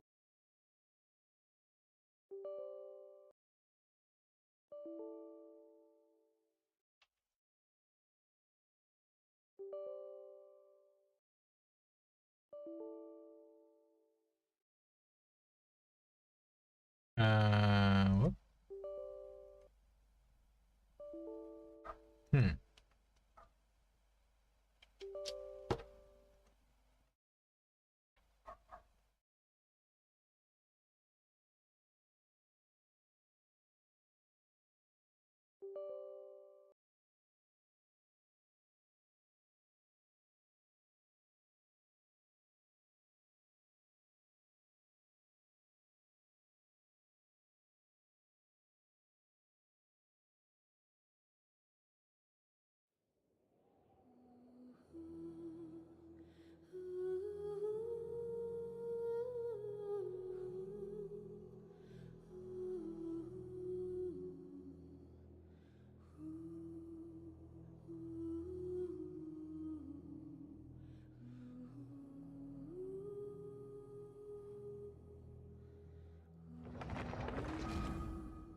from your training so far, you have gained. That's only part of it. Now, it's time. Ready? Not bad. That defensive stance looks near unbreakable. Just like your brother. Huh, that reminds me. You still don't know what happened to him, do you?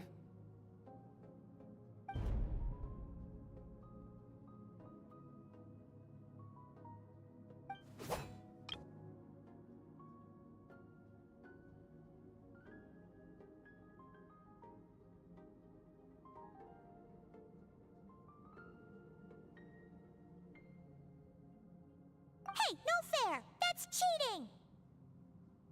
You think every opponent has the same moral code as you? You can denounce their deplorable methods all you want, but only if you live to tell the tale. The dead don't get to complain. Strong emotions will always arise in combat. Anxiety, anger, fear. But a true warrior is never at their whim.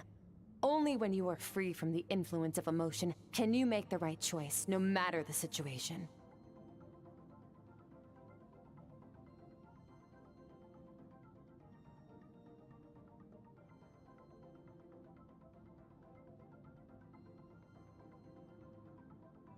How amusing. Almost sounds like you think you know me. But...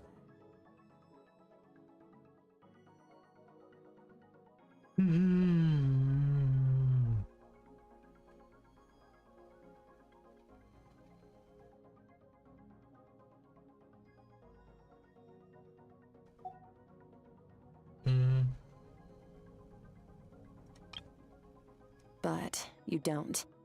You can choose your own path. We are not the same. Let's begin. Try to use reason over emotion. Make the most rational and advantageous decision in any given moment. This is your final training session. Look alive. Same drill as before, but this time I'm going to interfere. Hold your focus.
Not bad.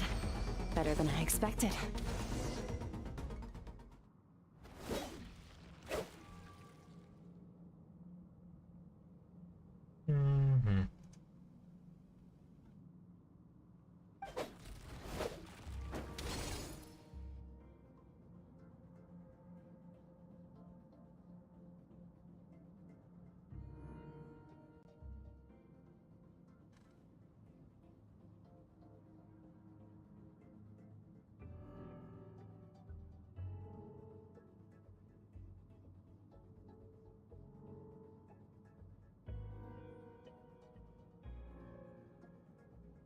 You're getting the hang of it.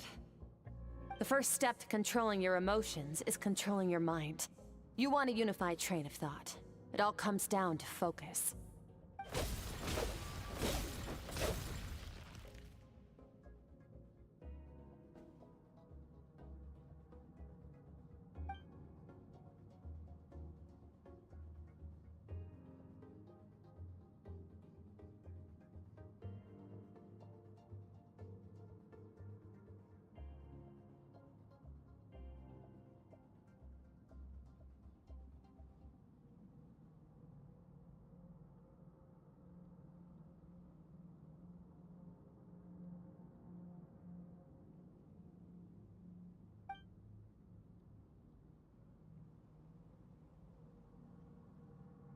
Your mind is rife with distractions.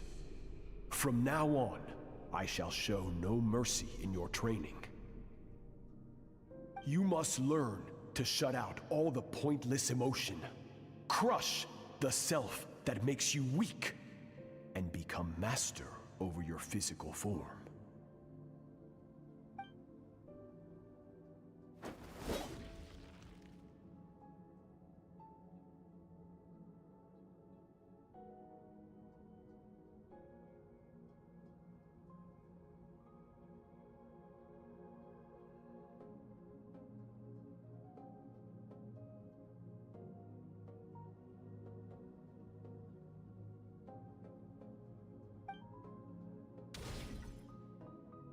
Stop. Let's pause here.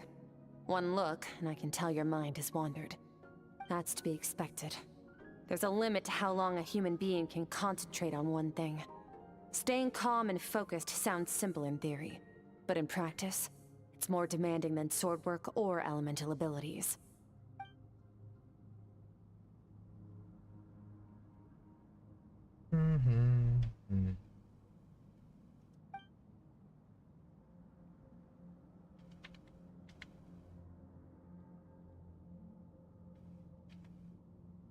Get some rest.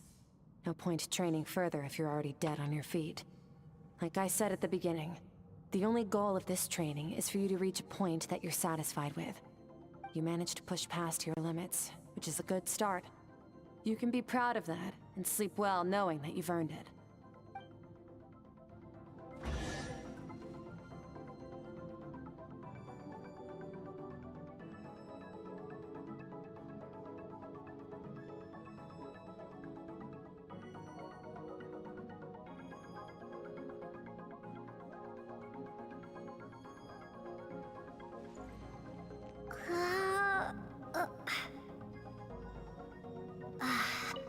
Warriors will train day and night to perfect their skills. But when the battle comes, their fate may be decided in a matter of minutes. One mistake, one moment of hesitation, and just like that, all their blood, sweat, and tears were for nothing. You need to push yourself to perfection, or you might not even live to regret it.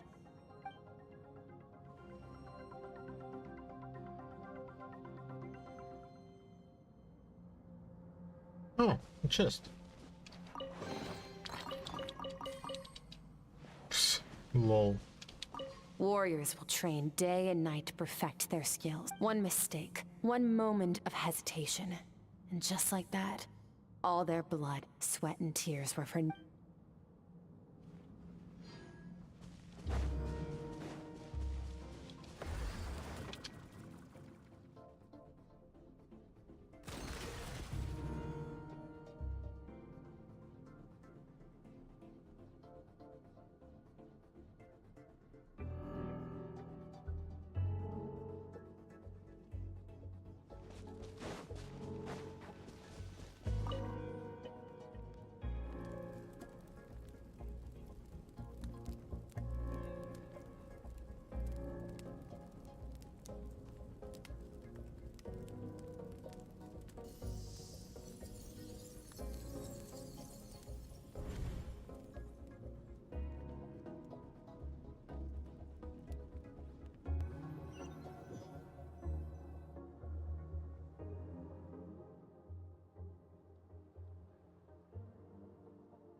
Skirk is amazing.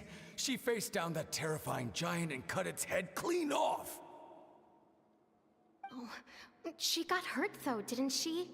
I heard it was pretty bad. Yeah, well, that's a given. But the moment she was on the mend, she got right back to practicing her sword work. I heard Master suffered a grave injury once too. Lost an arm and a leg and still came back stronger than ever. Skirk's becoming more like him by the day. Incredible. I wonder if I'll ever reach their level. They're always so resolute, so unshakable.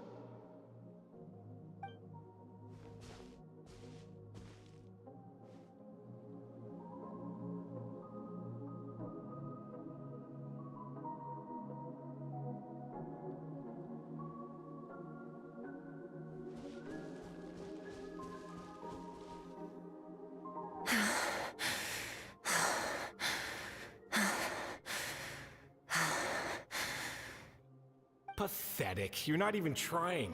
You're so much weaker than you think. Skirk, have you become a positive light in this world?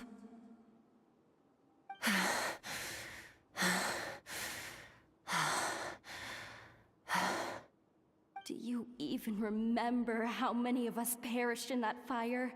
How many bodies were left to rot on the scorched earth? Yet you alone live on.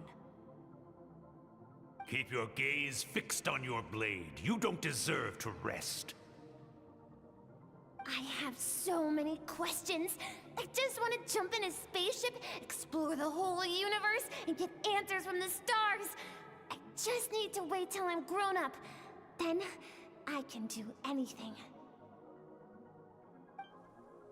Now, you must bid farewell to who you were in the past, and become someone stronger. Run, Skirk, run! Only death awaits us here. Keep running, and don't ever look back.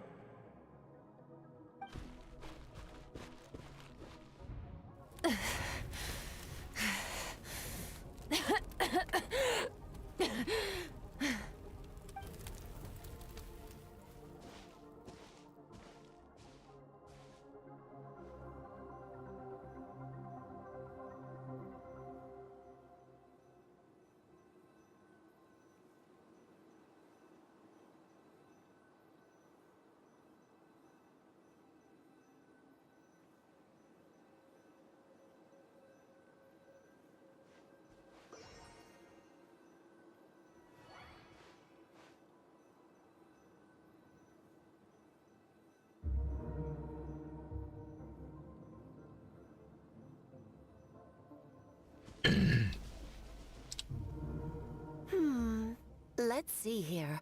First things first, you need a new identity. Going around telling people you're from somewhere beyond the stars won't do, now will it? How about saying you hail from beneath the earth instead? As the Conrian saying goes, venturing out into the universe and down into the abyss are the same in that both are braving the dark unknown. Well, I'm a visitor on this planet, so I'll follow the rules. Ah, splendid. That saves me quite a bit of trouble. Let me offer you a piece of advice in return, although it might not be what you want to hear. I know the pursuit of strength is important to you, but taking a moment for yourself every once in a while is never a bad idea. Ignore her existence for too long, and there will come a day when you can no longer hear her voice.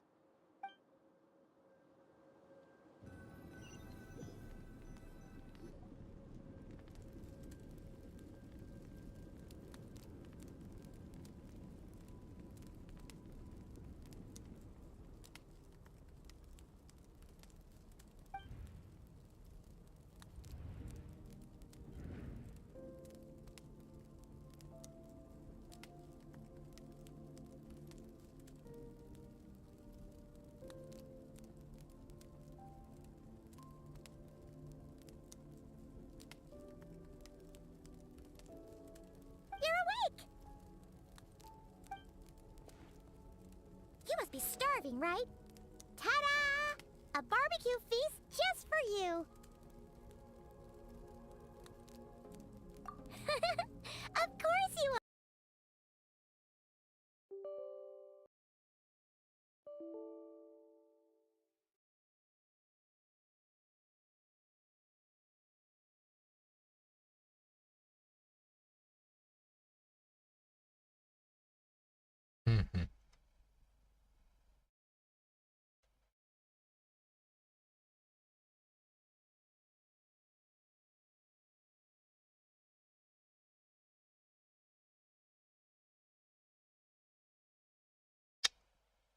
The task doesn't want to end.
Yo, what the fuck?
You're awake!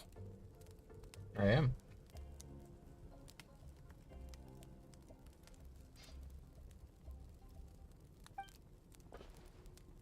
You must be starving, right?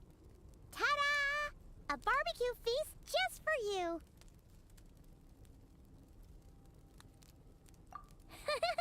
Of course you are! That's why Skirk and Paimon got this all ready for you. Dig in! Before it gets cold.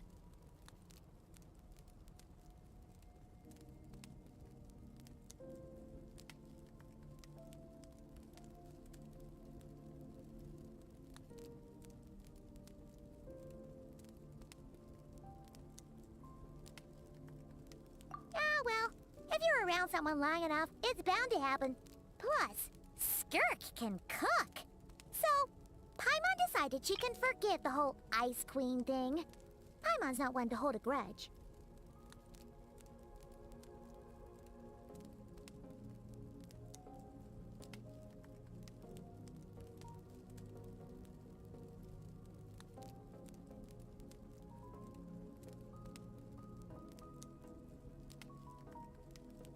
Here's an idea.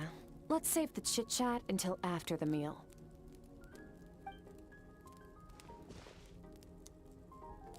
Ugh, so full. Okay, it's Paimon's turn to sleep now. Wake her up when it's time to go.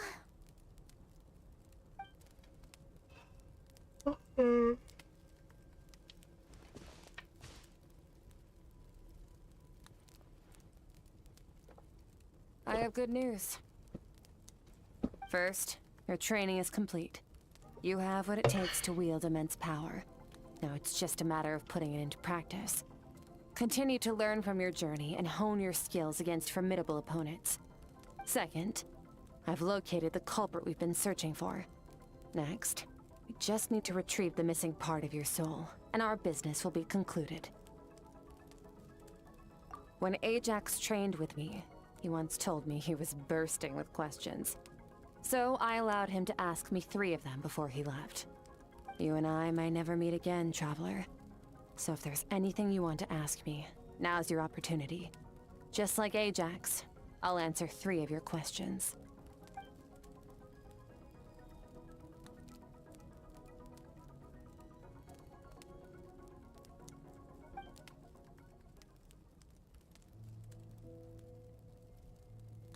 Okay, not the angle I was expecting. What makes you ask that?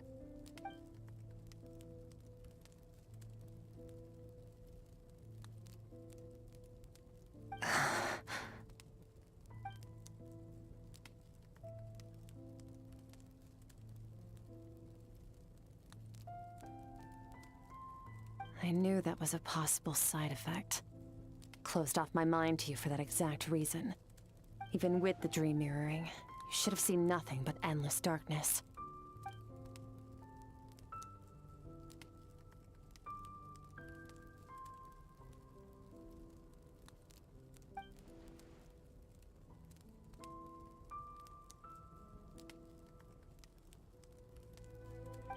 Whatever. Must have been a flaw in my execution. I shouldn't be too surprised. Due to some recent circumstances, My self-control has been lacking as of late. Since you've seen what you've seen, there's no reason to hide the truth. All I ask is that you keep it a secret. No, I'm not from Teyvat. I'm from a different planet.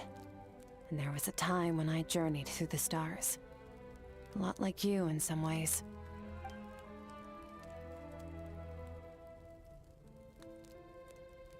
I'm No, just passing. We're different in that respect. You're influencing the fate of this world. But me, I'm just passing through. Several hundred years ago, my master, Sertologi, opened the border between worlds and sent me here. But this is not my home. And one day, I'll return to the vast unknown of space. So, there you have it. On to your second question.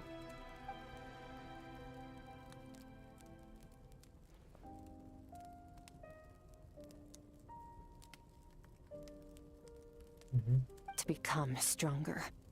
For certain reasons, I need to bridge the power gap between me and my master as quickly as possible. But first, I need to understand the source of his strength. To do that, I need to follow in his footsteps. Walk the path he once walked. And somewhere along the way, I'll find out how to defeat him. That is my sole focus and purpose. Okay. You have one question remaining.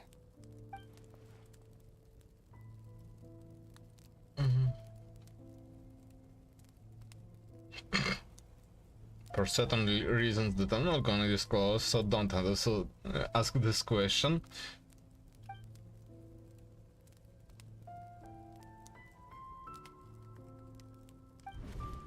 You make it sound so easy. Ever since the incident I experienced there, I've never stopped searching for Master Skirk and that unknown abyss. But it's been years now, and I've still found nothing.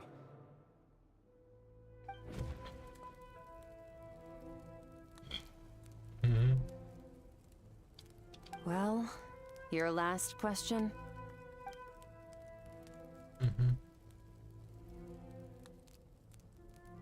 Ajax. His situation is different than yours. Before you ever crossed paths with me, you'd already encountered many formidable people, studied their techniques, and developed your own skill set. So, during your training, all I had to do was build upon that foundation. But Ajax was so young when he came to me. A complete blank canvas. Children can't help but imitate their role models. In the long run, that would only hinder his growth. Once Ajax has enough strength in his own right, I will allow us to meet again. Until then, let that motivate him to reach his full potential.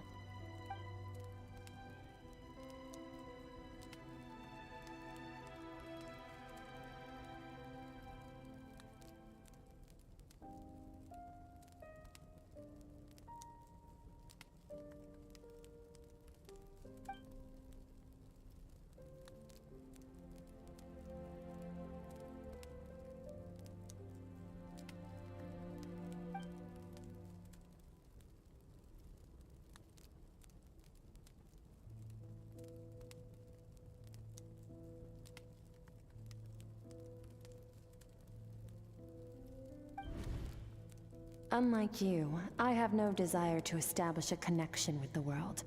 The weak and the lowly have no right to remember me. They're lucky they only have a few missing memories to show for it. Which answer?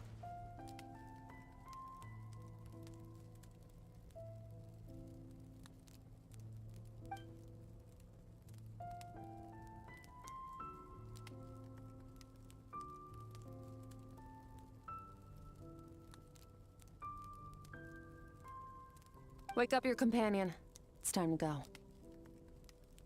Oh, and everything I just told you. Best keep it a secret from her as well. Nope. Time to go. Oh, finally. Where are we headed? Just follow me. I'll open an abyssal rift close to the culprit's location. It will take us to where he's hiding. Well, I missed the option to make a picture of Paimon sleeping. Oh well.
Wait, this is near the chasm, right? Yes. If we enter from here, we'll be able to reach that place from your dream. You have some experience with abyssal domains by now, but still, this is someone else's territory. Best to proceed with caution. Don't worry, Paimon's an expert at hiding behind other people for safety. Oh, but, that means you need to stay safe, traveler.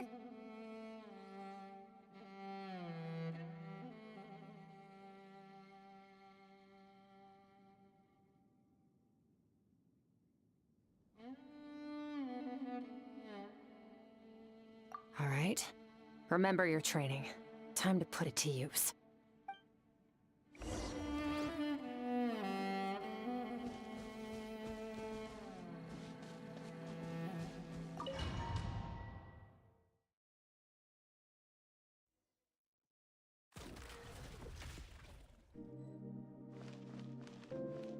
Just the two of us.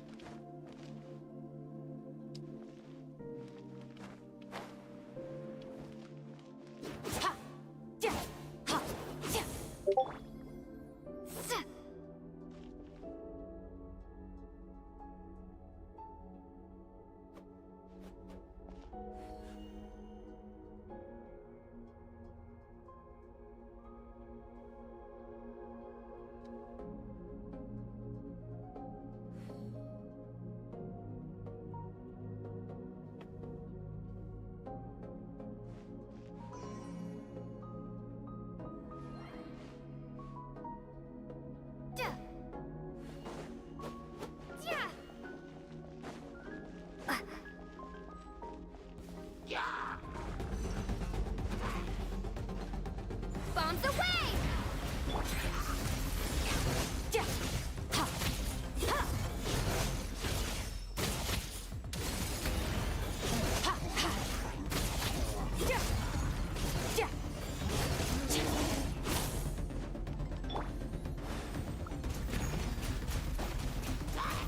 Water jet!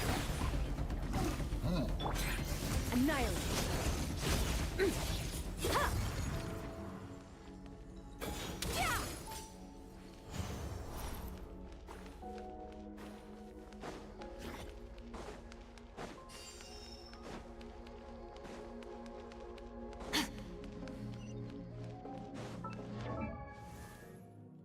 Hmm, 79. Okay, yeah. Wow.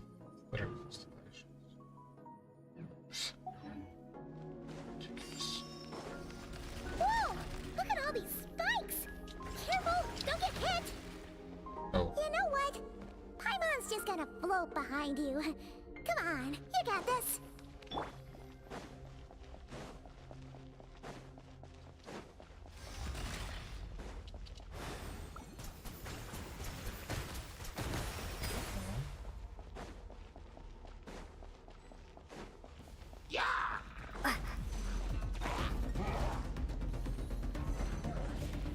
Wipe out!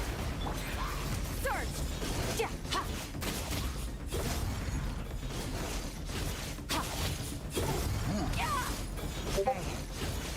you two doing here?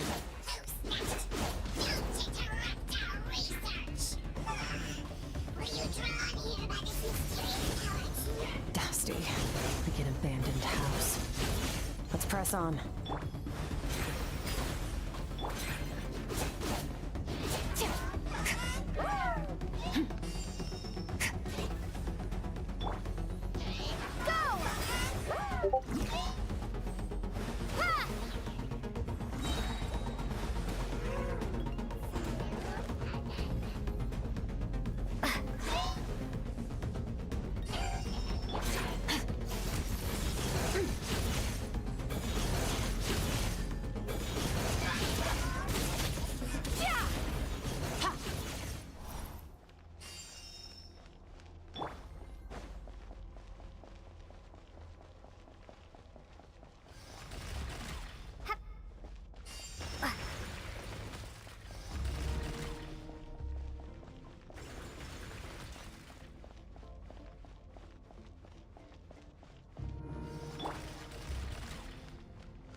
Oh, looks like this is a dead end. Did we make it to his hiding place? Ugh, this fog is making it impossible to see anything! This should be the place where you were attacked, Traveler. The missing part of your soul should be nearby. Can you sense where it is?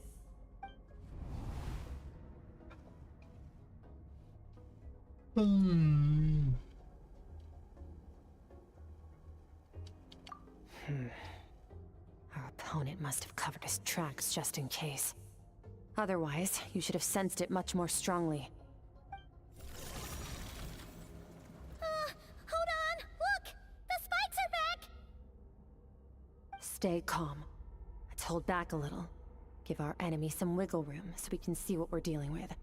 If you're too reckless, we might be playing right into his hands. Our enemy took part of your soul for a reason. It's likely he integrated it into his attack somehow. If we're smart about this, we can track it down.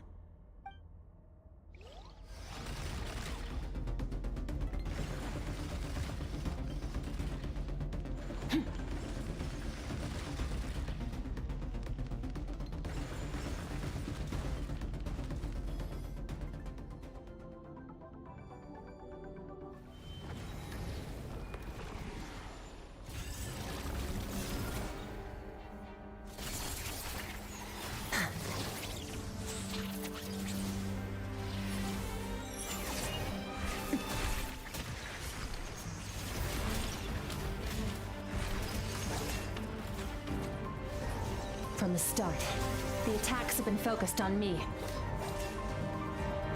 Trying to break through my defenses? I see.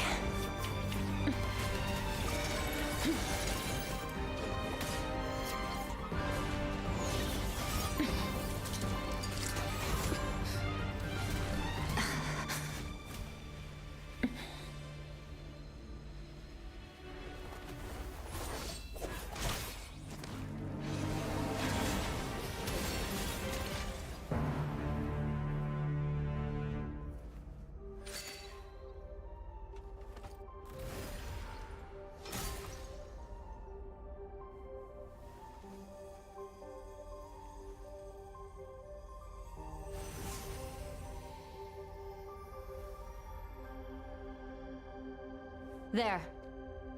I got it back. Traveler! Skirk! What happened? It looked like Skirk just got...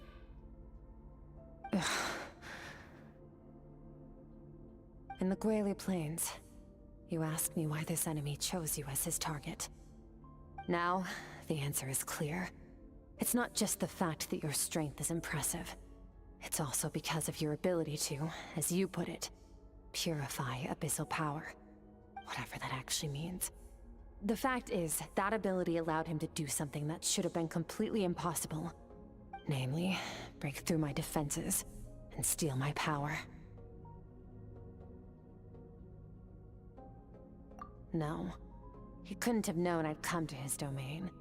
He only stole your soul fragment because he knew the value of its power. I doubt he expected it to come in handy so soon. Call it fate if you want. I believe that's the term they use in this world for arbitrary coincidences like this. In any case, it works to our advantage. Once I realized what he was using that power for, it gave me the chance to get back what you lost. I'll cope. Well, done gorging? Good. Time to answer some questions. How did you get the power of the all-devouring narwhal? The all-devouring narwhal? Oh, of course! Paimon knew that spike thing looked familiar. It looks just like that narwhal's horn! I highly doubt you acquired that power through your own strength. Tell me I'm wrong. You're desperate enough to scour the land for god remains and whatever vestiges of power you can find. That alone proves you wouldn't be able to defeat a creature like that. Which leaves one possibility. You know my master, the Foul, Sertologi. The Foul? Who dares call him foul?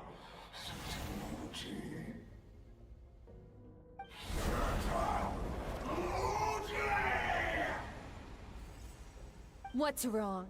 Bit off more power than you can chew? You're struggling to hold a basic conversation. Just a little longer. I'm still...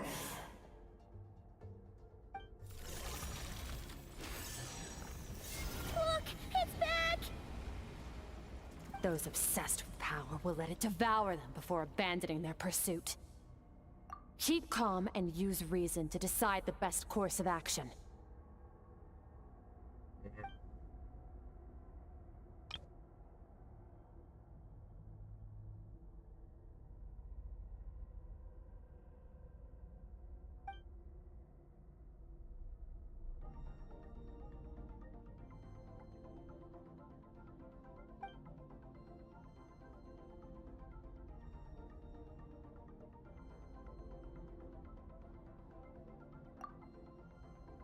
Wise decision. Final victory doesn't always come after a single battle. You've got your soul fragment back, so we both got what we came for. Let the enemy draw breath while he can. It won't be for long. Get us out of here, Traveler. You'll need to lead the way this time.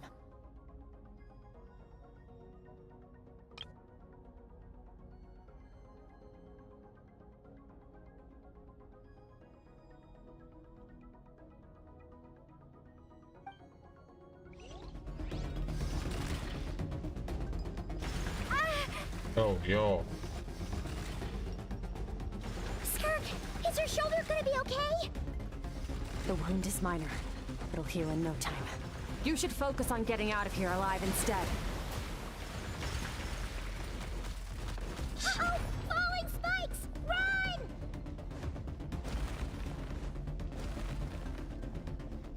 Oh, okay. Oh. Just whatever.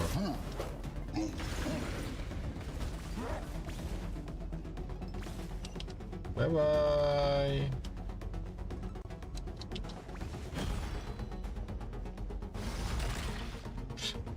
Watch out! Looks like this place is about to collapse!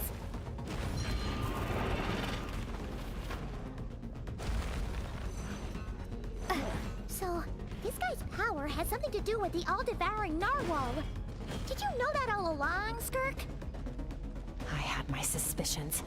That's why I decided to investigate in the first place. But suspicions only get you so far. I needed to verify it for myself.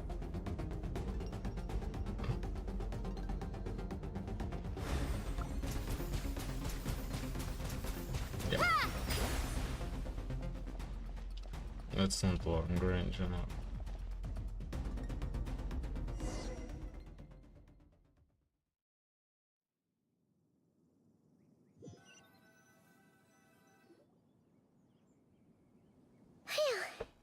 Oh, we should be safe here, right? I no longer sense his presence. Can't have followed us out of that abyssal domain. Weaklings like him will find that my power is not so easily controlled. He won't be leaving that place until he's managed to digest it. You seem surprised. I suppose that's fair. You've seen but a fraction of what that whale is capable of. That gaping maw could swallow a planet whole.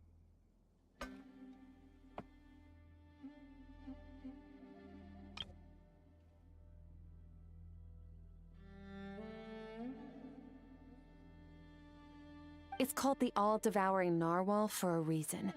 Devouring is what it does best. It can extract power from anything, dead or alive, as long as it manages to make physical contact. Yeah. When we had our run-in with that thing, Neverlet mentioned that it has an instinct to devour. Your dragon friend recognized the nature of its abilities and used the power of Hydro to protect you.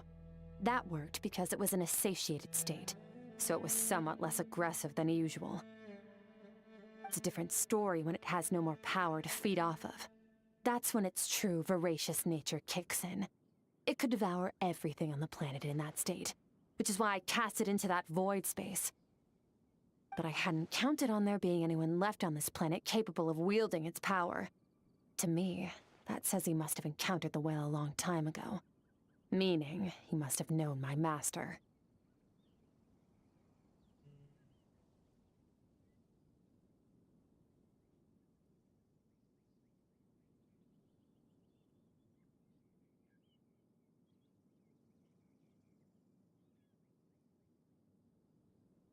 Exactly. It told me everything I needed to know. Hence why I said we both got what we came for. And I believe that brings our transaction to an end. Now that you're whole again, you can get back to your own journey. I'll handle the rest of this situation myself. No way! We can't leave now! Something was stolen from you because of us! We have to help you get it back!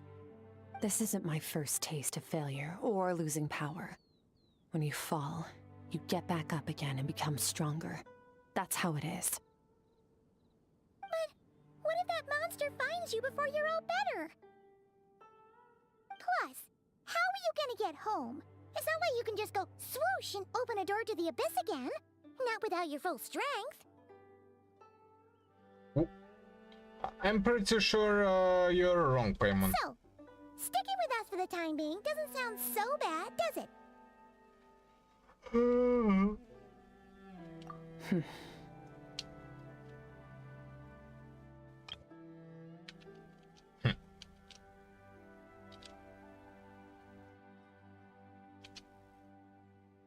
Fair enough.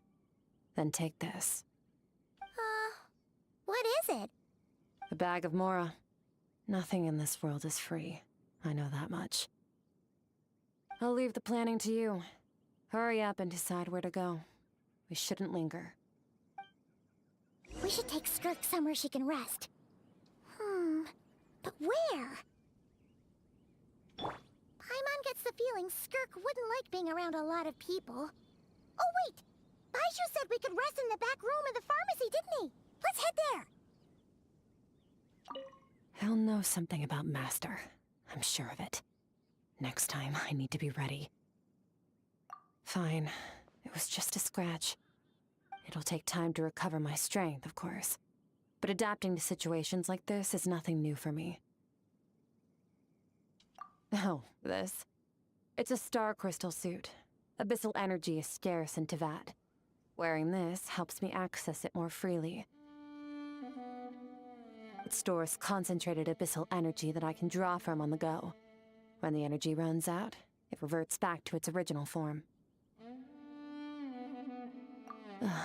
Found somewhere to rest. Well, lead the way then.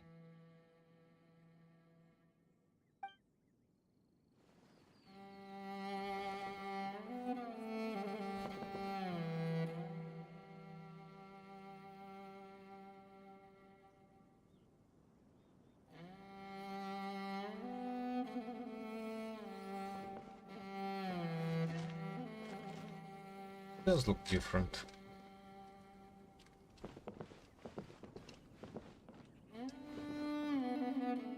There's still that fin.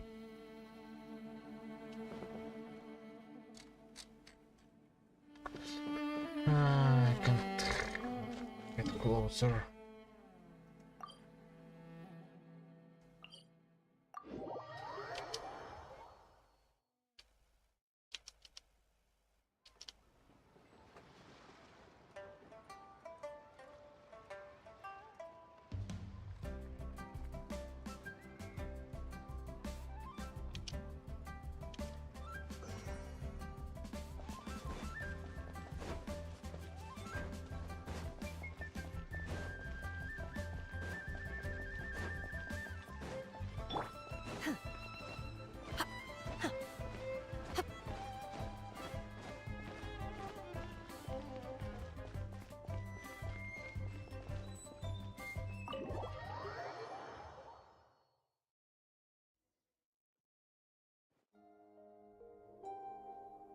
Huh. This bag from Skirk has a ton of Mora in it.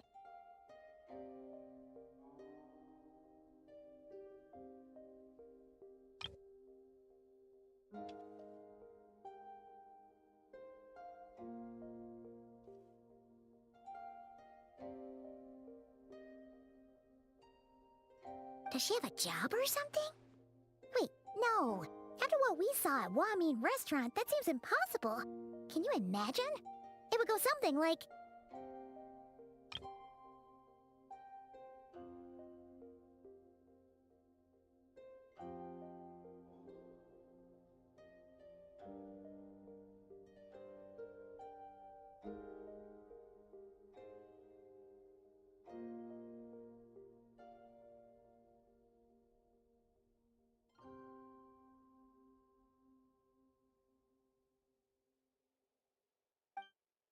I'll be collecting my paycheck now, boss.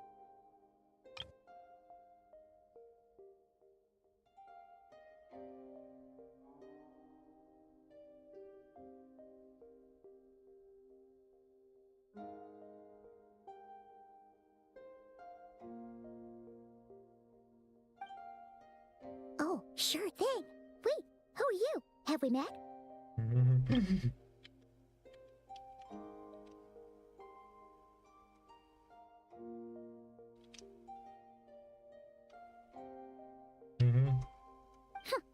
Can't hold a job if you make everyone forget about you. So, what did you do to get all this Mora?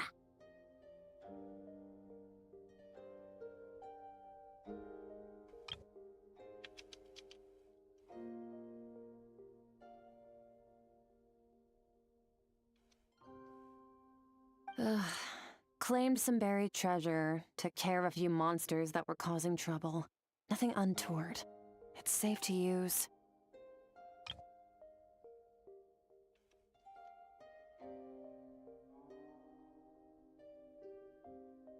You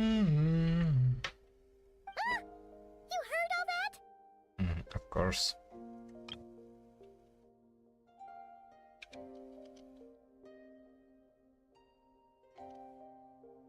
A sonorous voice like yours is hard to miss. I wouldn't be surprised if the sound of it traveled to the nearest mountaintop. Then, did you by chance happen to hear Paimon's little, joke earlier?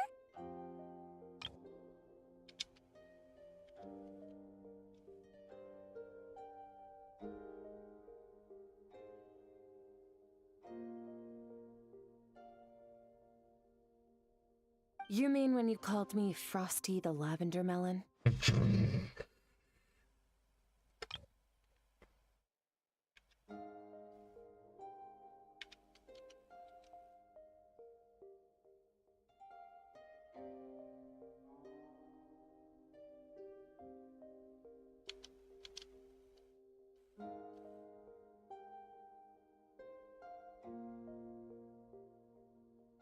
No, sorry. Paimon totally misspoke just now. She didn't say that at all. It was, a Paimon lookalike. Yeah, she's a piece of work, that one. Always impersonating Paimon and giving people weird nicknames.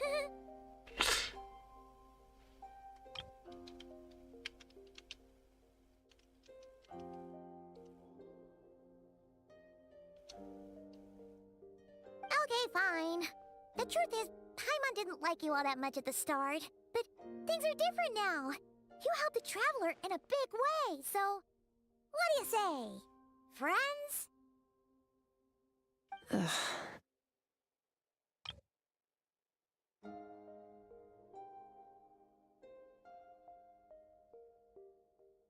I noticed there was only one bed. Go ahead and get some rest. Girl, we came there to get you some rest. Wait, what about you? I don't get tired, and I don't need rest. I'm going to practice my sword work. That should help me regain some strength. But your shoulder... Hey, don't just leave! Ah, whatever. Let her tire herself out. She'll come back eventually.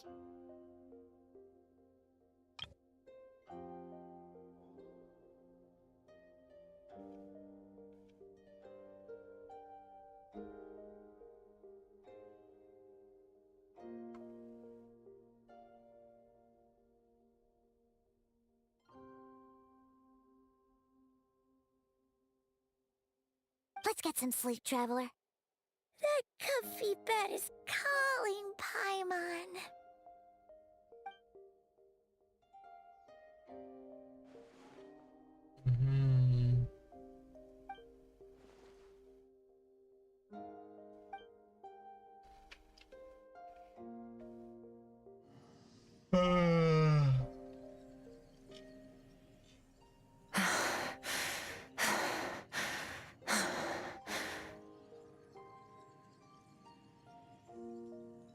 Why are those 3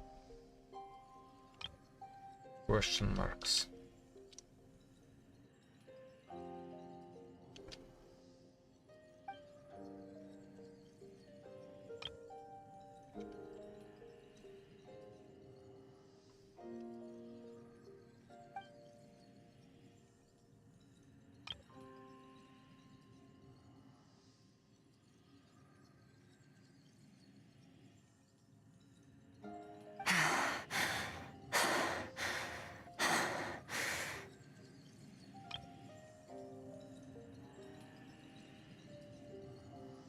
Quiet.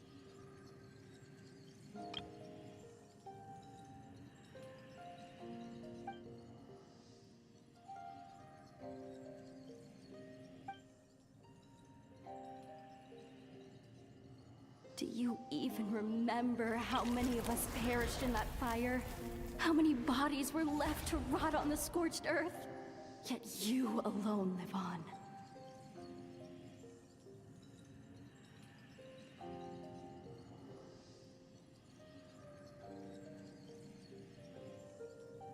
Keep your gaze fixed on your blade. You don't deserve to rest.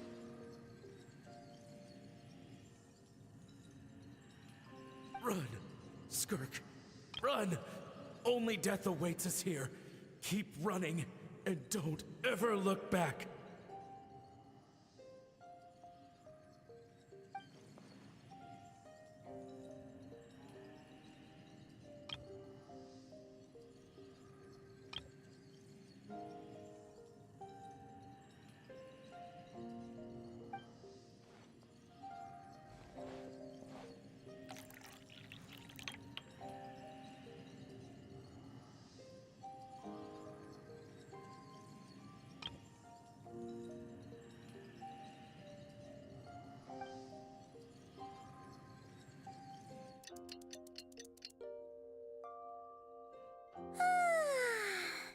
Getting an early night's sleep is the best.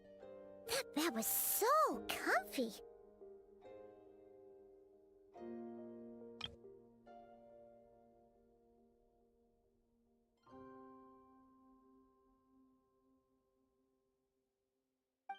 Wait, Skirk? Have you been sitting out here the whole night? The bed's all yours if you want it.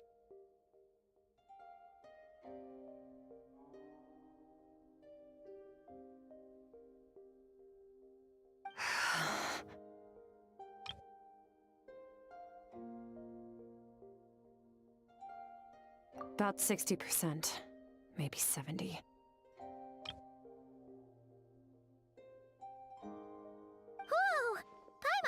take at least a couple of days. That was fast.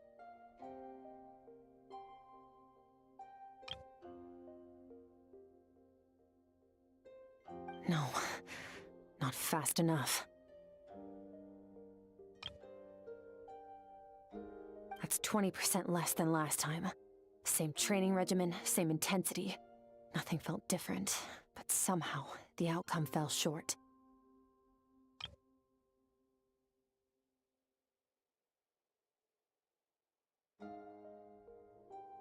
No, I think the problem's with me.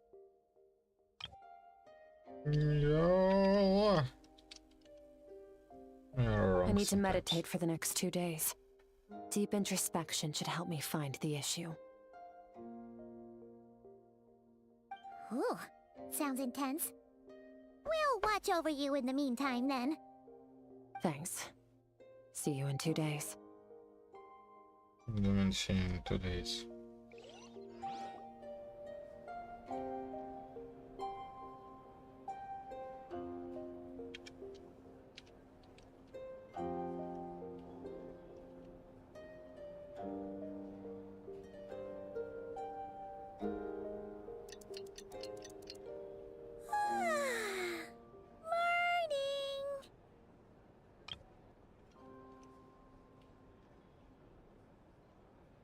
Skirk is still meditating, huh? It's been 2 days already. Shouldn't she be awake by now?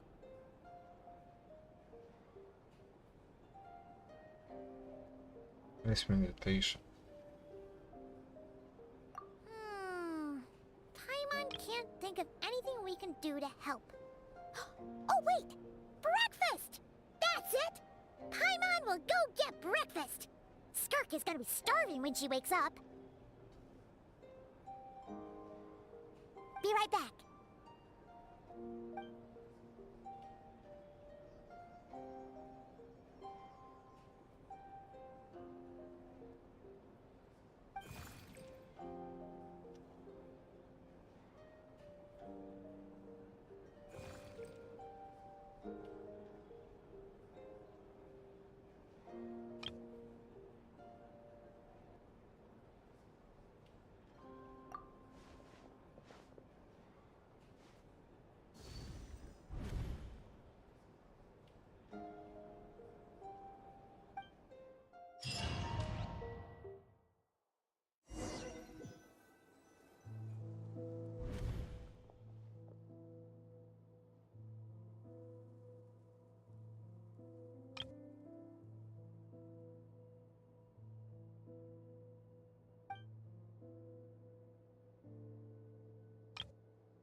That's right.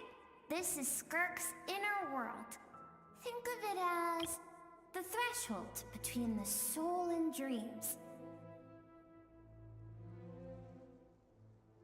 This isn't your first time here, but what you remember is probably a space covered in darkness. I only managed to illuminate a small portion for you back then. Actually, it's my first time talking to someone like this. I only managed to break free and bring you here because the injury weakened her power. I guess that's why I can speak again, too. Call it fate, if you want. I think that's the word they use in this world for lucky coincidences like this, right?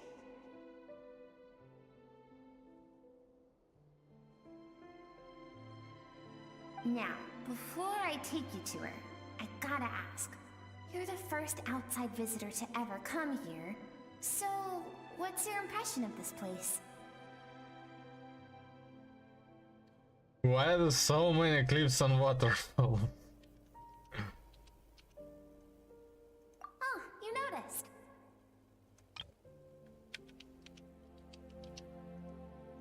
this river represents Skirk's strength.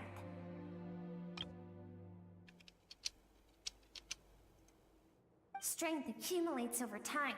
It is the summation of a person's lived experience. So this river is where all the fragments of Skirk's life should converge into a single stream of memories and emotions, flowing forward as one. But as you can see, this river has been severed numerous times. It's because Skirk doesn't like who she was in the past. And all she sees reflected in the river is a disgraceful shadow of who she was. She cuts through water and rock with the sword of reason, severs her connection with the past, and begins anew.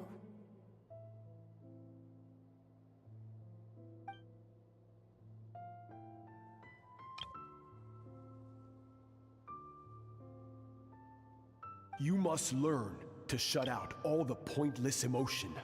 Crush the self that makes you weak, and become master over your physical form.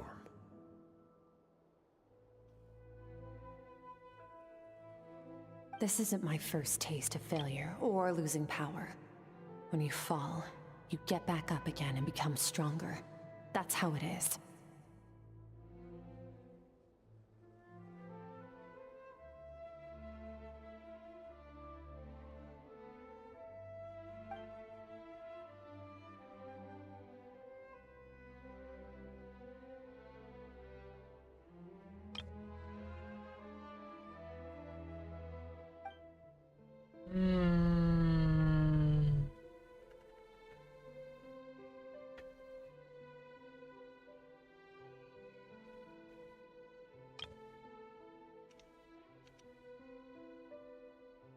Pretty shitty secret, if you ask me, and pretty shitty method, once again, if you ask me. Also, I feel like I need to relaunch it.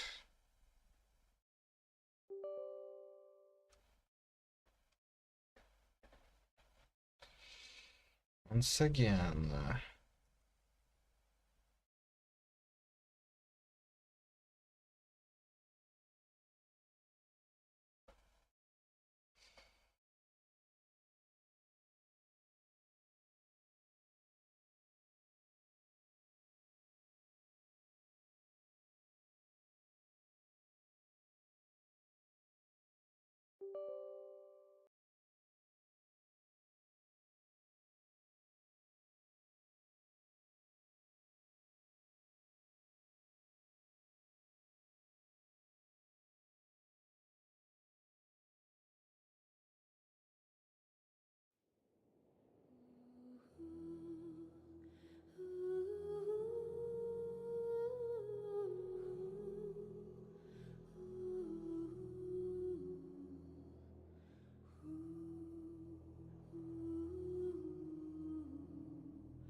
Huh?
That's right.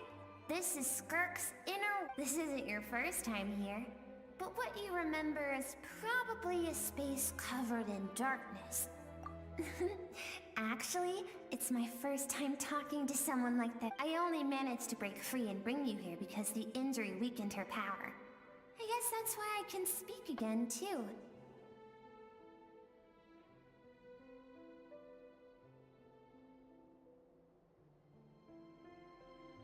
Call it fate if you want. Now, before I take you to her, I gotta ask. You're the first outside visitor to ever Oh, you noticed. This river represents Skirk's strength. Strength accumulates over time. It is the summation of a person's lived experience. So this river is where all the fragments of Skirk's life should converge into a single stream of memories and emotions, flowing forward as one.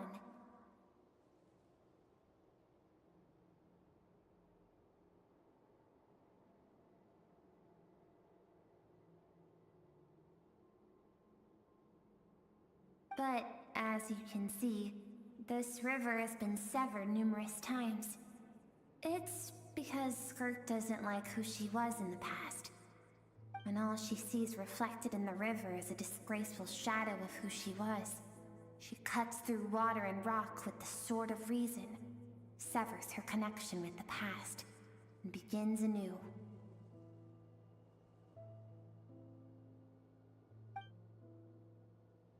You must learn to shut. This isn't my first taste of failure, or...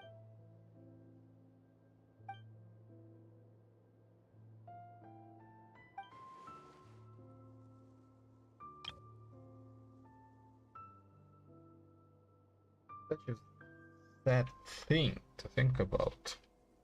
Where has she been? What has she been through? Why does it have to be The so? answer to one mystery invites another question, I see.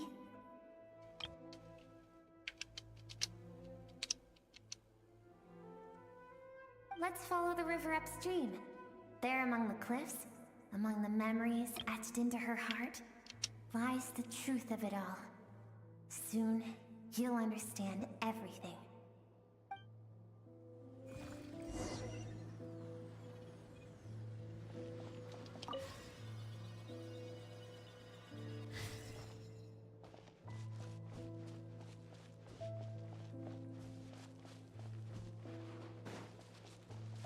What a beautiful domain.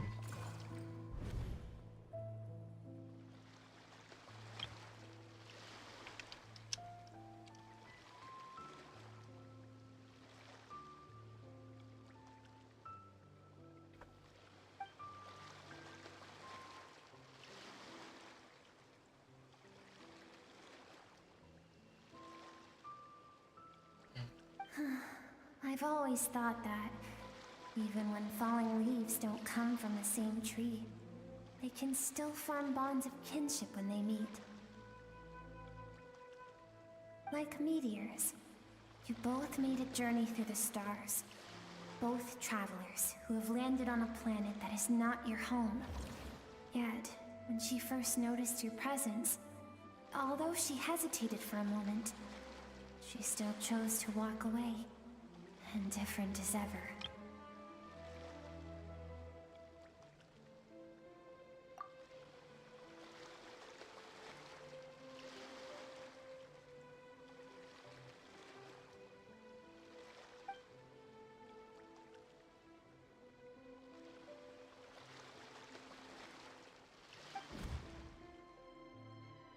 Seems like you've answered your own question. Skirk sees herself as a trespasser in this world. She's made a conscious choice to avoid altering its path. But the reason for that decision stems from events much earlier on in her life. Let's keep going. It's still a long way to the source of the river.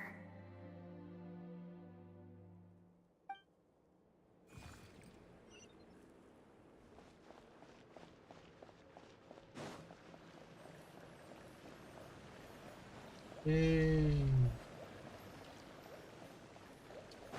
What nice little splashes.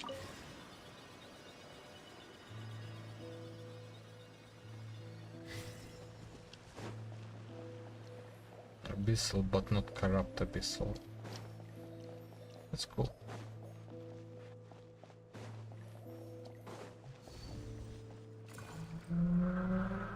You now have what it takes to wield immense power. From this day forth, I shall teach you no more.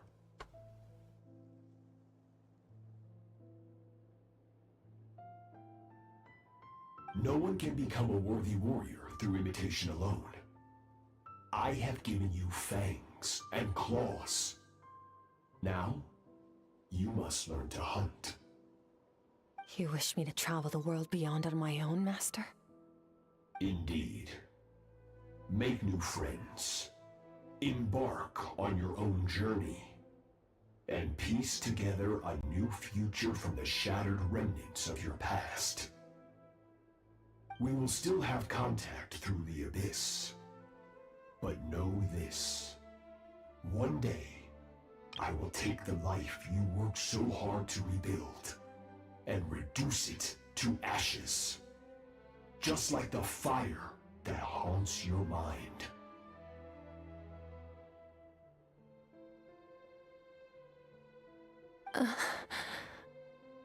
Why would you do that?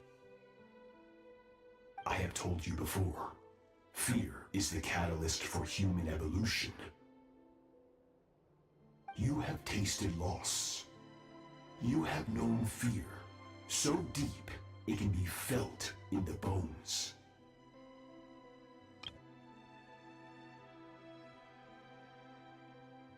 But as living beings, we all have an instinct to detach from that which harms us. And thus, pain dampens over time, and the acrid taste of fear becomes but a distant memory. Yet now, I have bestowed upon you the gift of fear eternal. It will drown you in the nightmare of your childhood, or it shall drive you to defeat me, whatever the cost.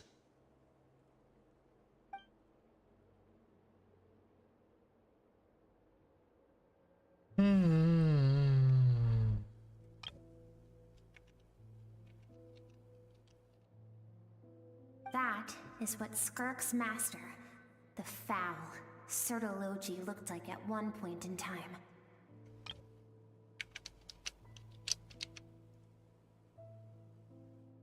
Of course, as a higher being, physical form is a triviality to him.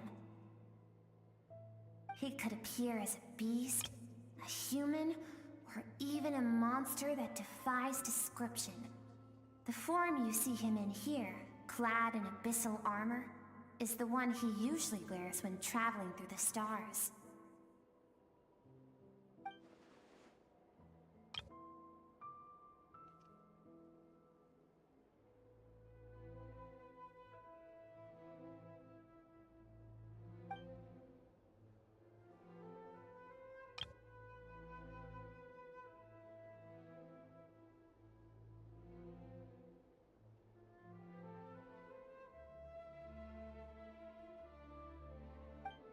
For certain reasons, I need to bridge the power gap between me and my master as quickly as possible. But first, I need to understand the source of his strength. To do that, I need to follow in his footsteps, walk the path he once walked, and somewhere along the way, I'll find out how to defeat him. That is my sole focus and purpose.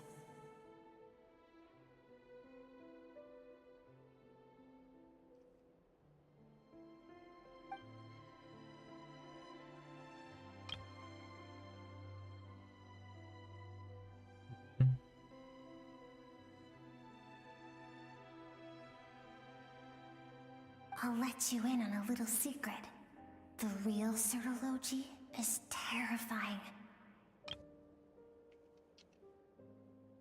What are you The even? scope of his power is impossible to understand until you experience it firsthand.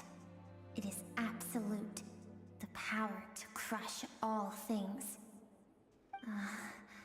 Shall we keep going? Let's see.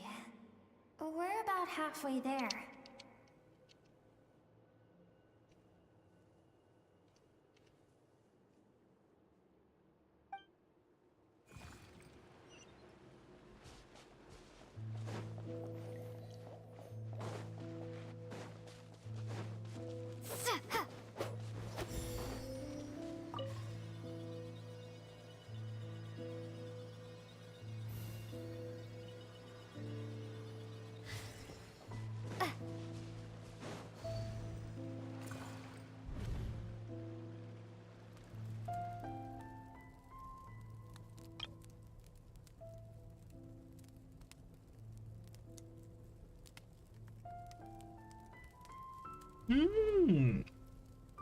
Her dress reminds me of Saba.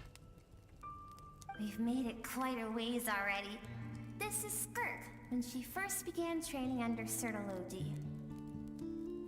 I have set your broken wrist. Tomorrow, you're to train twice as hard.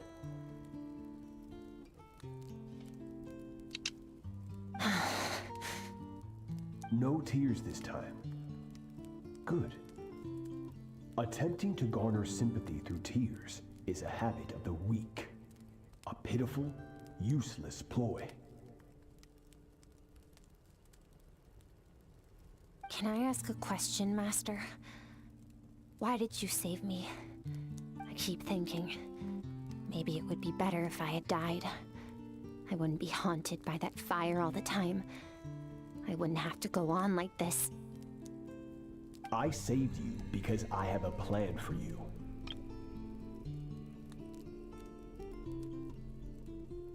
It has been too long since I fought a battle that demanded my full strength, and I hunger for it. Every so-called genius and prodigy I have faced has crumbled like sand underfoot. Before me, even fate bends the knee. So, I will teach you everything I know. Train you by whatever means necessary, in the hope that one day, you might surprise me. But I don't want to draw my sword against you, Master. What you want matters little. Among the boundless sea of stars, the cries of the weak are but faint murmurs that disappear into the void. You of all people know that well. Yes, Master.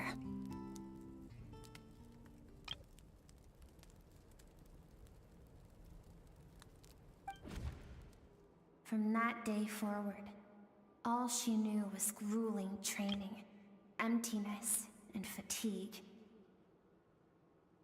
After some time, her talent bloomed, and she gained control over her emotions, like her master. How should I put it?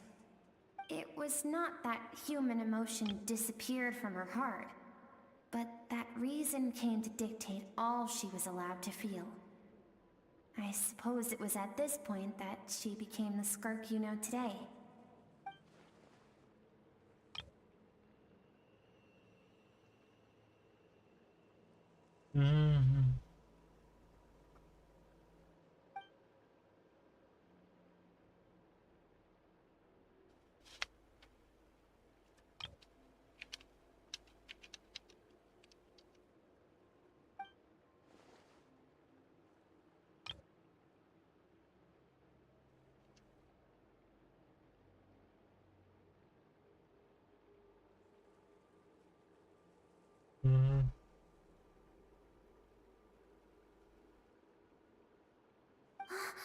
We're nearly there.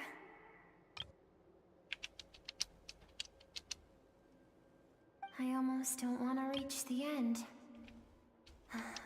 Well, shall we? This is the final stretch.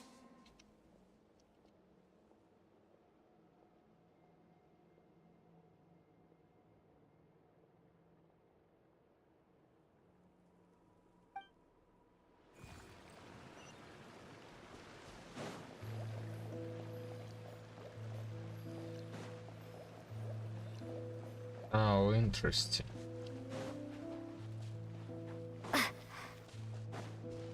I didn't know that after dash there is some time. But I don't.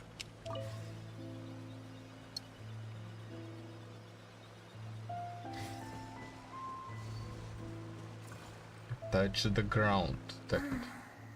These are Skirk's happiest memories.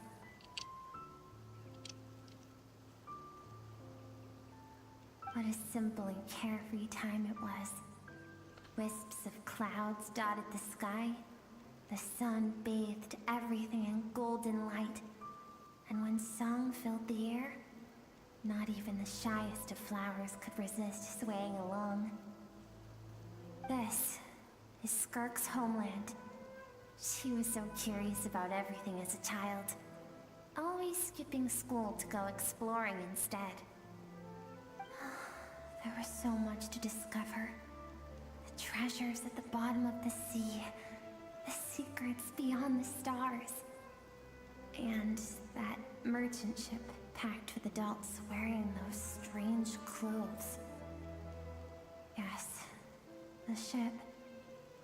That was the beginning of the end. It was a spaceship. When it arrived, the people that disembarked wore smiles on their faces and spoke of friendship. They claimed to be merchants from a neighboring planet, looking to establish trade. Skirk's parents, her relatives, her neighbors, everyone welcomed the newcomers with open arms and allowed them to explore the planet. To them, the visitors were guests and should be treated with hospitality. No one had any idea of what was to come. Several months later, an army of unknown origin arrived without warning and carried out a ruthless campaign to destroy everything and everyone on the planet.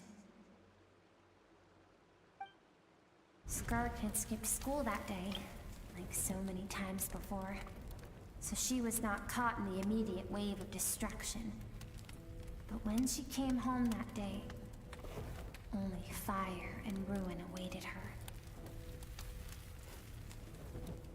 Countless people cried out to her for help. People she knew and loved. Friends and relatives. The little girl who lived next door. The shop owner with the bad leg. The bad-tempered teacher she had made fun of just that morning. Their lives were discarded like worthless trash as the fire consumed one life after another. Skirk was helpless. All she could do was run. And so she did. She kept running until an unexpected figure crossed her path. If Sertology hadn't been there in that moment, the fire would have claimed her life too. And there she would have remained, left to rot in the scorched earth, with no answer as to why any of this was happening.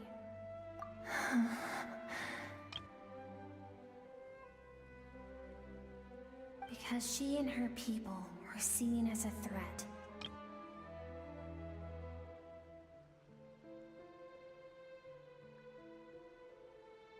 As the initial merchant ship explored the planet, they discovered that it hadn't always had the condition to support life.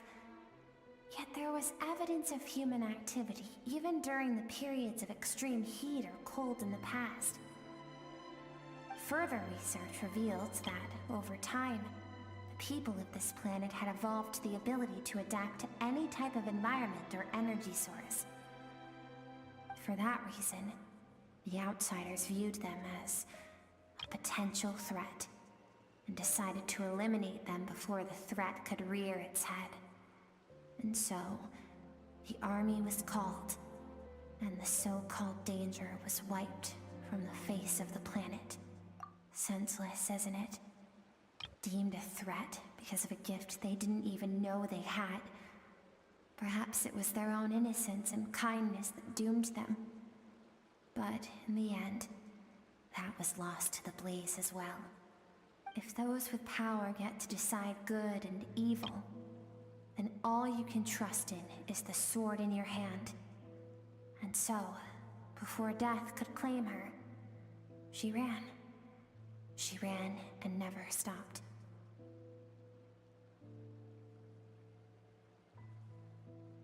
No one wants to relive their most painful moments. Well, that brings us to the end of the story. This is as far as we can go. Skirk is waiting over there. For both of us. Let's go to her. It's time to fulfill my purpose. And my greatest wish over all these years.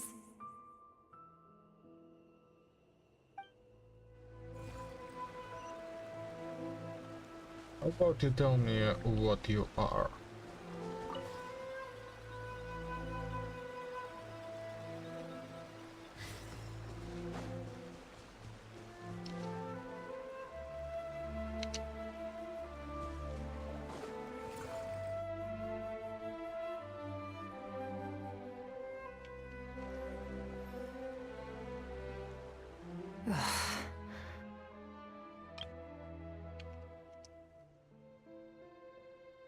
So all this, just so you could bring her here? I have things to say to you. Well, to me. I want someone to witness our reconciliation, even if it takes an argument to get there. And she is the best choice in this moment.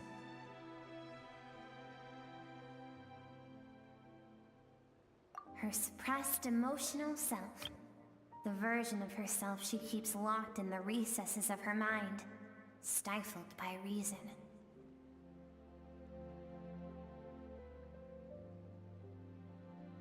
All those rejected impulses, those discarded aspects of your past selves, they are a part of me now.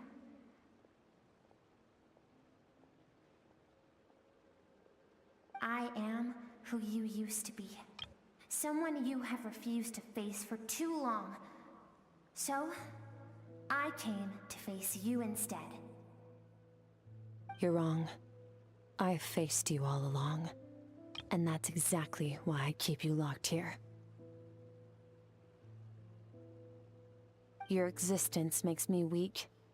Moments of joy and longing are when we are most vulnerable.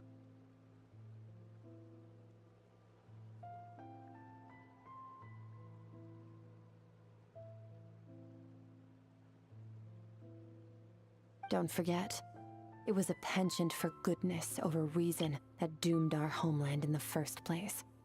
The vastness of the universe renders everything insignificant. Our feelings most of all. Even so, learning from the mistakes of the past doesn't have to mean erasing everything.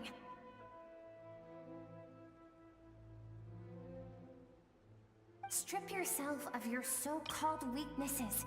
Emotions like kindness and empathy, and what makes you any different from the ruthless soldiers who slaughtered our people? The difference is that I'm doing what is right, what is necessary.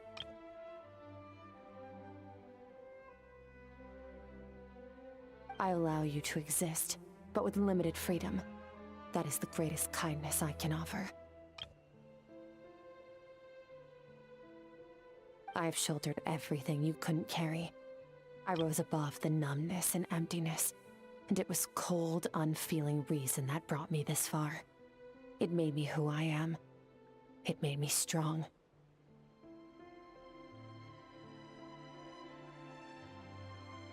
That is the problem. I want to shoulder those things together. On the grand scale of the entire universe, maybe our feelings are vanishingly small, but why should that mean they don't matter? Emotion gives warmth to the cold expanse of space. It gives meaning to the world around us. Think back to those nights of gazing at the stars. Those afternoons of exploring the unknown. Think back and let them grant you peace. A brief respite from the pressure you put on yourself.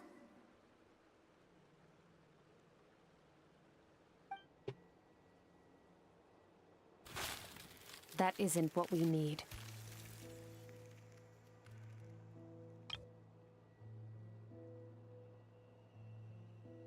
It's exactly what we need.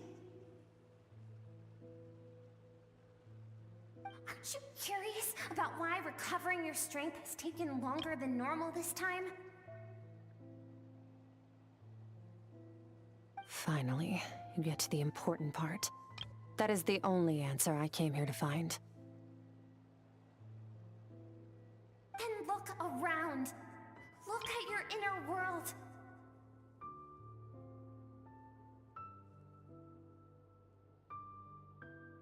You cast aside your dreams and curiosity, and in doing so, you lost your original motivation. You severed all connection to who you used to be, so you can no longer draw strength from your past. Now, the only things driving you forward are fear and survivor's guilt. But these cannot take you far enough. And so, this river, the source of your strength, grows more polluted by the day. And you think that means I should seek help from a weak little thing like you? Go fuck yourself. Emotional self isn't weak.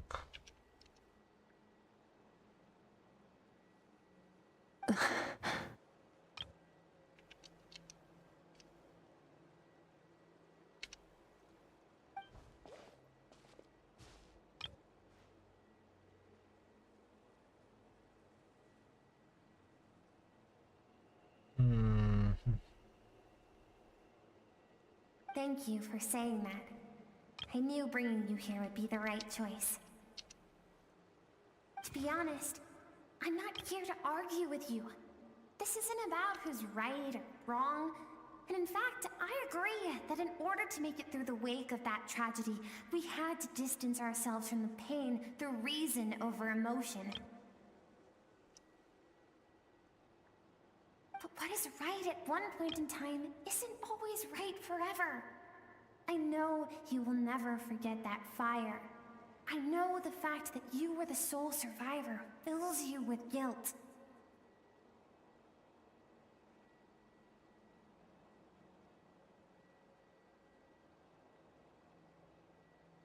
And I know that among the voices that haunt you, mine is there too.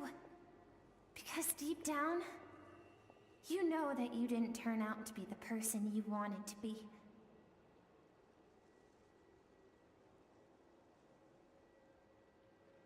All those unfulfilled hopes are like knives to the heart. And I don't want you to hurt anymore. So even if you can't accept me, I hope, at least, that you can let go.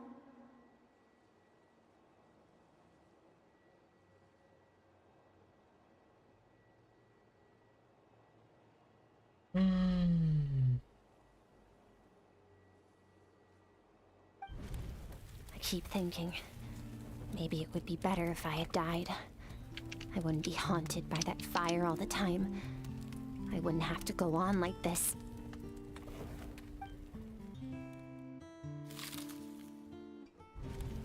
Your dad and I, we're not afraid to stare death in the face, but we need you to survive.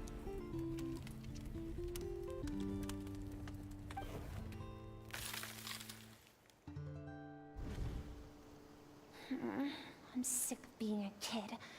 There's so many amazing things out there, and I'm ready to see them all.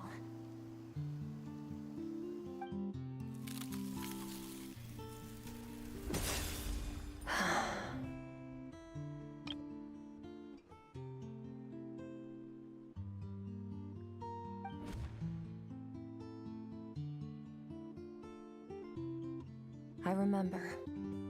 There was a song Mom and Dad always sang when we went out to fetch water. Dancing water. The sand along your path is begging for your song and movement. Will you carry this burden with you on your journey? I am not the dancing water, and you are not the burdensome sand. But if this is your wish, then I will carry you with me until the end.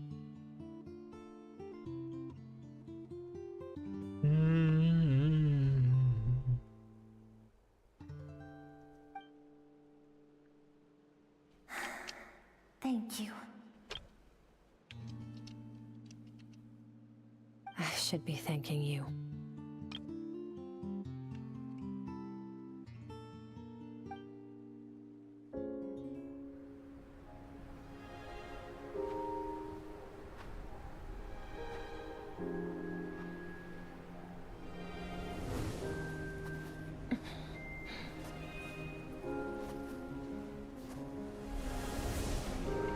Run, Skirk, run! Remember, leave no one alive! Heed my words, Skirk. Let fear take root in your soul. Did you survive? Why was it only you? Skirk, did you become a positive light in this world?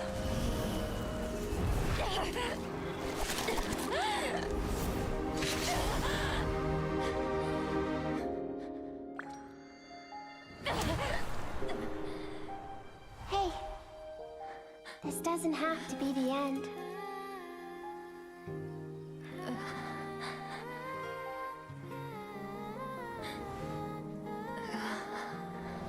Life is a gift. Don't let darkness claim it.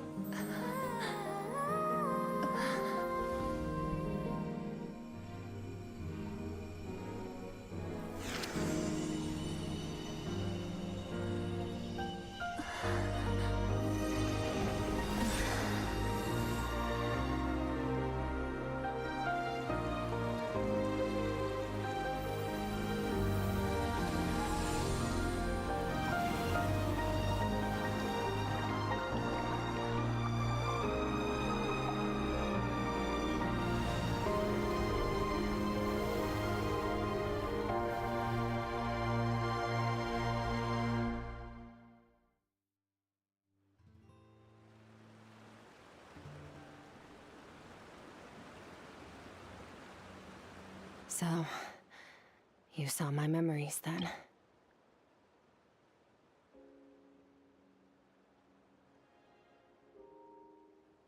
I once asked my master if survival of the strongest was the law of the universe.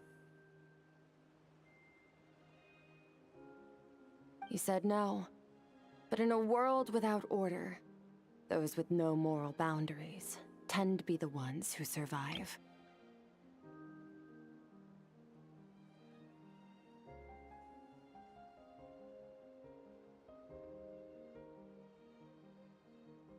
Yeah, Tartology is quite fucking right when it comes to life in general.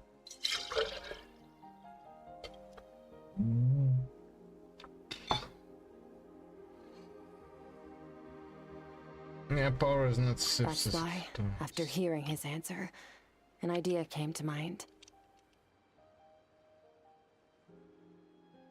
An idea that, one day, I would create a new world order. One in which there would never be another tragedy like that fire. One in which power was not the law of the land.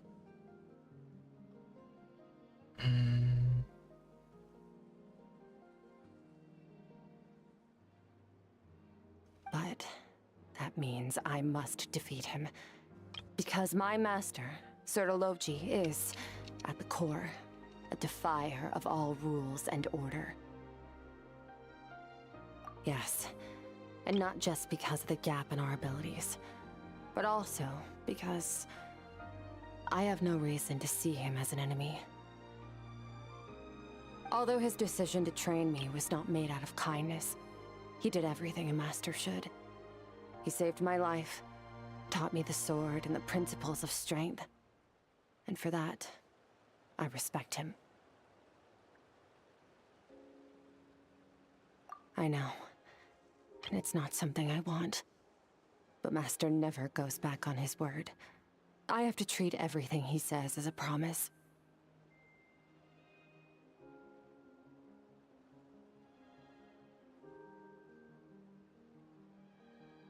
He's no longer into that, but he sends me messages through the abyss every now and then.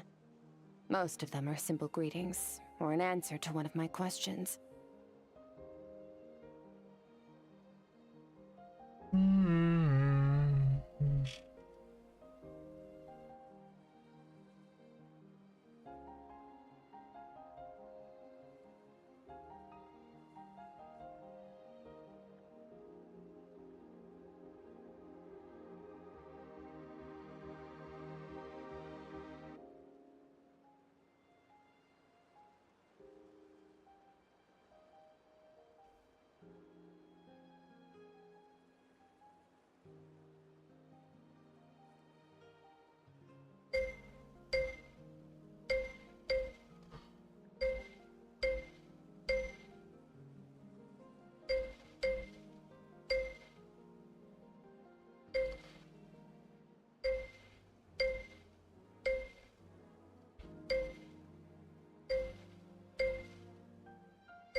Every time I hear from him, my heart skips a beat. And I wonder if this is the moment where he'll finally appear before me and tear down everything I've built to pieces. Maybe that means I do live in eternal fear, just like he said. Yes, I respect him, but I'm also afraid of him. And for that reason, the pursuit of strength consumes every moment of my life. I don't know what Master has planned, but I have to be ready.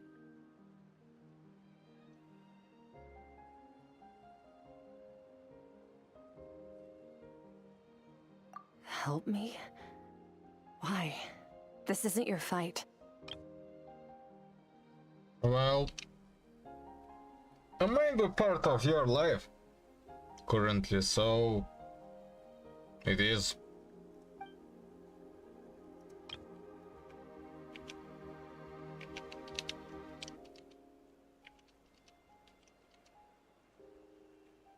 If you want to build the world we both want to see, everyone has to be willing to fight for it.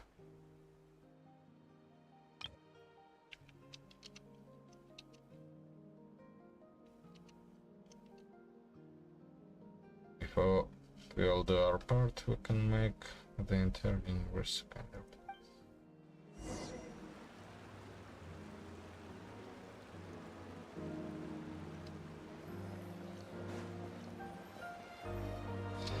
Nope. I'm not allowed to break through.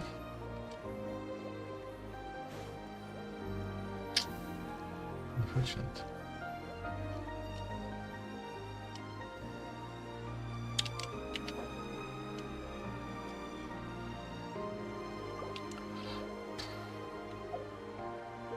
Really? You bitch!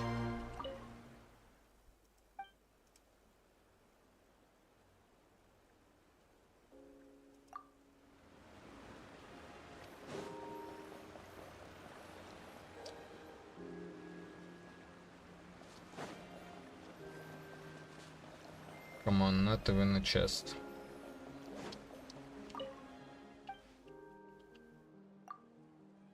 Well, is this? As you say?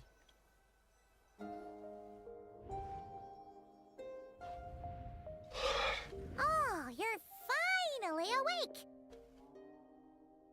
Honestly, Paimon was gone for like 2 seconds and then she comes back and finds you both unconscious? Oh, you scared Paimon half to death. You're both okay, right? What does it look like?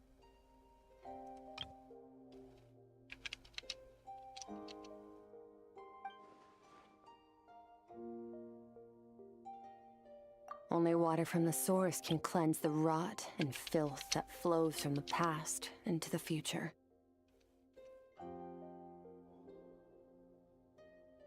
I taught you to incorporate the experiences from your journey into how you fight. I suppose what happened today will become an inseparable part of who I am. Okay, so Paimon feels like she's missing some important context.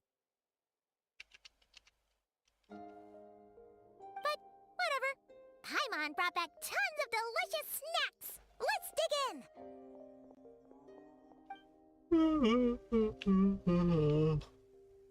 All right, it's about time we finished what we started. We're gonna deal with this thief for good, right? This time, I'm not going to tell you to hold back. But having digested even more power in the meantime, he's going to be tougher than before. The good news is, we have no reason to pull our punches this time. So, let's go. Same place as last time.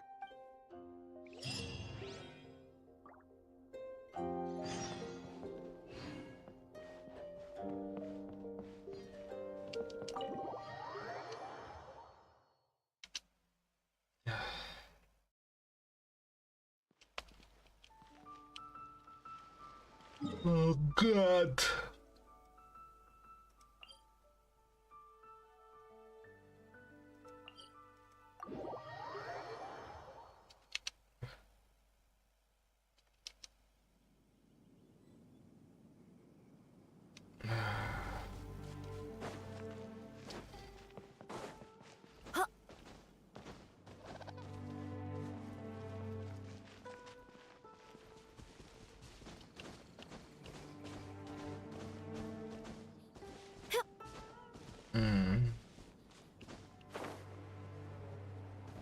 This should be fun.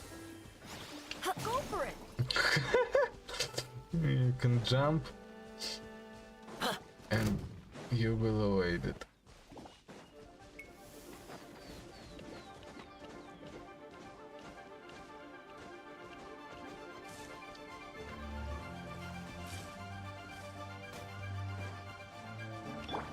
A little amuse-bouche.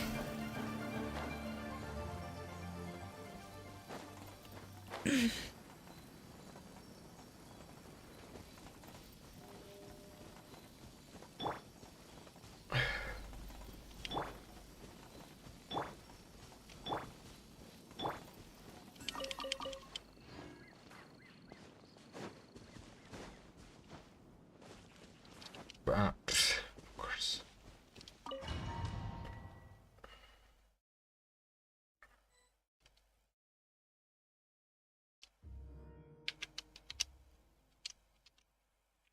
The fog is gone!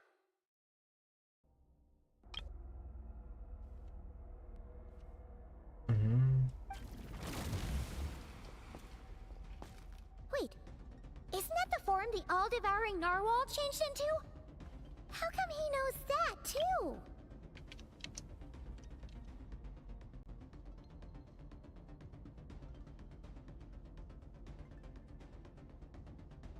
Really?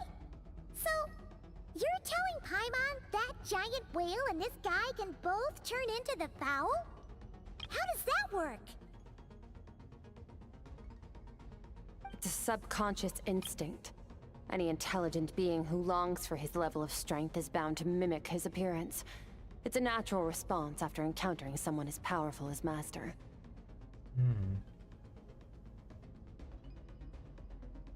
To them, he represents ultimate power.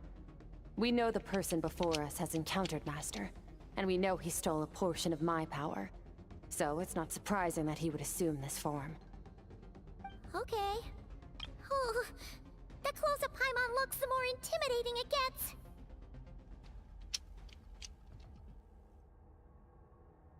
Nervalette isn't here this time. so it's up to us. He won't have the nerve to steal again after we're done with him. Let's teach this guy a lesson.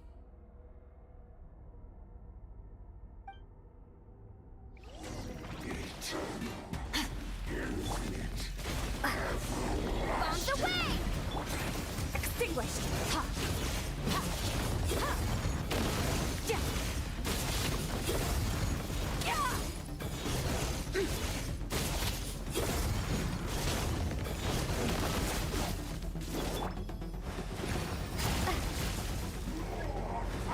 Haven't forgotten your training, I hope.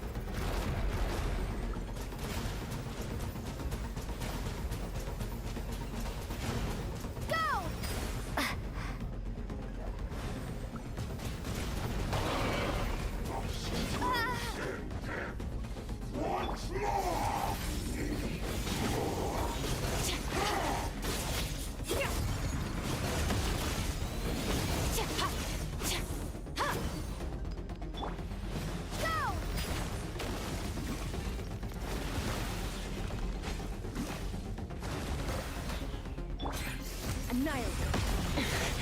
Wasn't expecting this.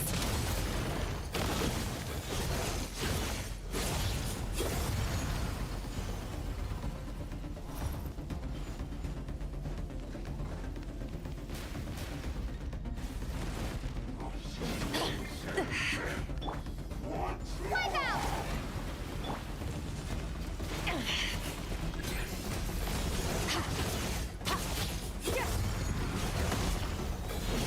Oh, there we go. Healing.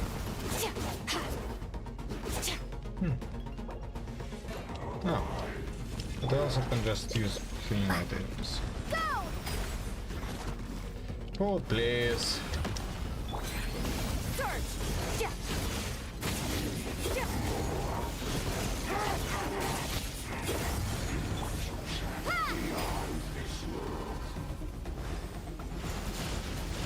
Water jet!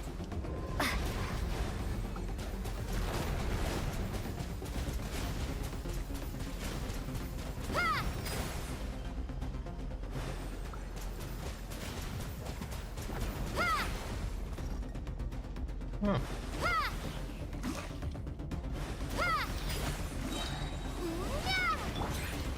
Extinguished.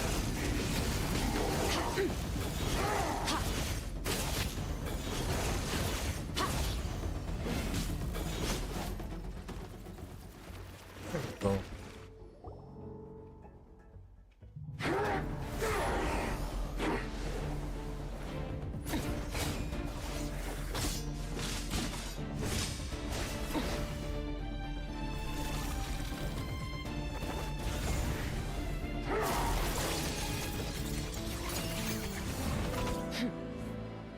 Haven't had enough of my power.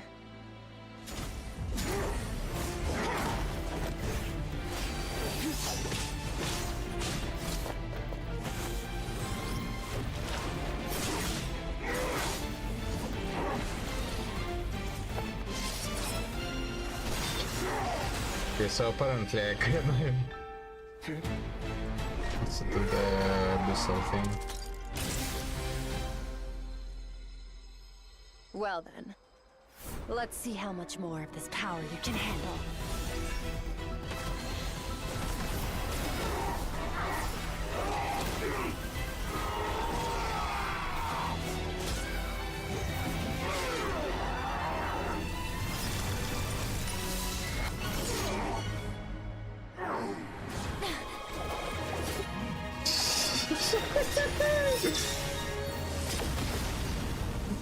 This sword.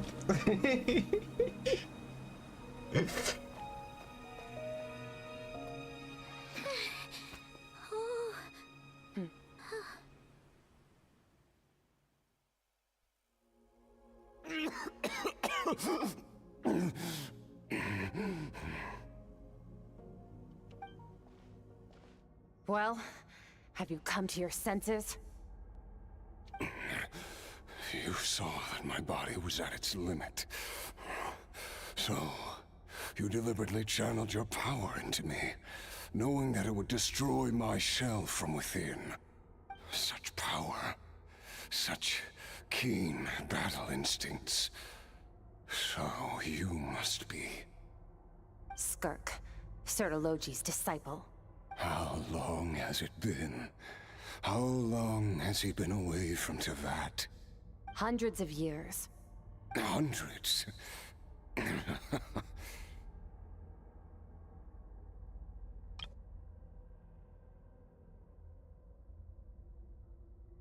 Sorry. It's a lot to take in. I should introduce myself. I am Skofnungar, a friend of your master and one of his followers. This is the first time I've heard your name, Skirk. But hundreds of years ago, I knew you existed. And I knew you would come here. Hundreds of years ago? Sounds like you and Master have quite the history. Care to tell us about it? Of course. Might as well take advantage of a clear head while I can. The story starts a long, long time ago. I was born into a noble family in Conria. As the eldest son, I was set to inherit our title. But I contracted an incurable illness as a child, and everyone gave up on me. I trained the sword harder than anyone else, defeated all of my peers. But it was all in vain. When other people looked at me, all I saw in their eyes was pity, or a strange glee in my misfortune. Even my parents were just waiting for me to die. Over time, my heart hardened, and I became aimless. That was the point where I met your master, Sertologi. We were similar in age, but different in background. He was born in prison, the son of criminals who had been sentenced to death. He spent his childhood wandering the streets, facing more criticism than the literary works in the Universitas Magistrorum. Yet, he always wore a smile on his face, as if kindness and malice were one and the same, and he could not see the difference. I still remember what he said to me when we first met. You need to fight to survive. Even if it's a losing battle, it should light a fire under you. How can you sit back like this and go down without a fight? That does sound like something he would say. He was the first to acknowledge that I was worth something, and he inspired me to keep going. When we sparred together, it was the first time I'd actually felt the thrill of combat. When I was 10, he stole forbidden research materials and managed to cure my illness. It was like there was nothing in this world he couldn't accomplish. When it came to the human form, he was always intent on pushing the boundaries of possibility. But somewhere along the way, I fell behind. My talents were nothing compared to his, and at some point, I realized he had pulled so far ahead, I was too embarrassed to even ask him to spar. After his grand endeavor was successful, he sought me out and said to me, "This planet no longer holds anything of interest to me, so I'm leaving. But first, I have an offer. I can use a power I have just refined to break the curse of immortality for you. Your death was once what we worked so hard to prevent. But the immortality you now face is a different kind of pain altogether.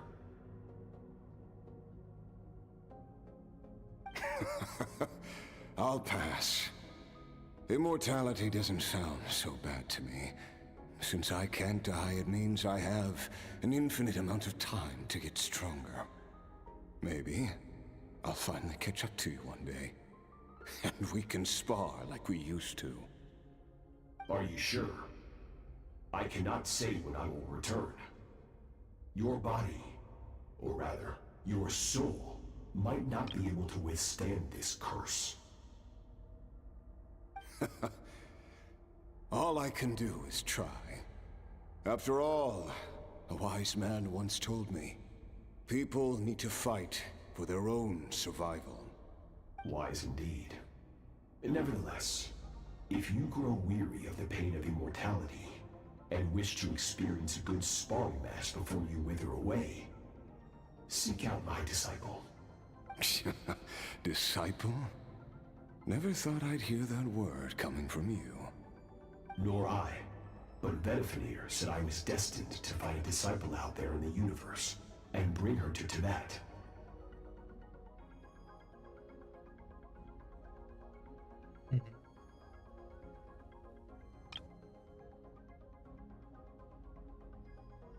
You know as well as I, Vedifenir's prophecies are never wrong. Well, now I'm curious about who this disciple of yours will be. All Vedifenir said was that one day, the stars shall bow in her honor. Sounds pretty impressive. Of course. Only the most outstanding people would have the right to become my disciple. Still self-assured as ever, I see. But you're not wrong. I'll be leaving then. Oh, and if you are serious about getting stronger, I left you a little gift in the primordial sea. As I've said before, walk whatever path you want. Freedom means even the wicked get to make their own choices. Waiting for me in the primordial sea was the all-devouring narwhal, already beaten into submission by Sertologi. In its weakened state, I was able to cut off part of its flesh and sew it into my own heart. Your heart? That sounds like torture! How did you even survive that? Because, of course, I bear the curse of immortality. So, you used the curse to turn yourself into a vessel for power. Even with that whale's ability, devouring power like that is not something the human body can withstand. With your body and soul constantly at the breaking point, it was the curse of immortality that sustained you. But that is not the path to strength. You have to pour your heart into it, work for it, dream of it. Instead, you stole something that didn't belong to you, and it backfired. You're right. I should have known better, but I had already pushed myself to my limits, and he was still miles ahead of me. So I had to take a leap of faith. I miss your master. I miss the days when we were all together, troublemakers without a home. I don't regret the choice I made. But if you'll allow it, I do want to apologize. To both of you.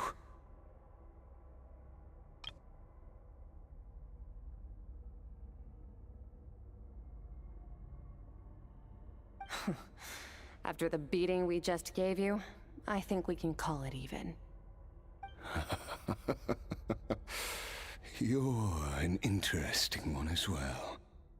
Sertologi's disciple. That's a lot to live up to. It can't have been an easy experience. I know what he's like. He rules with an iron fist, using despair and fear to force you to catch up to him, all the while standing ever out of reach. We're like mountain climbers in the dark, never knowing how much higher we have to climb. Or when we will see the sun again.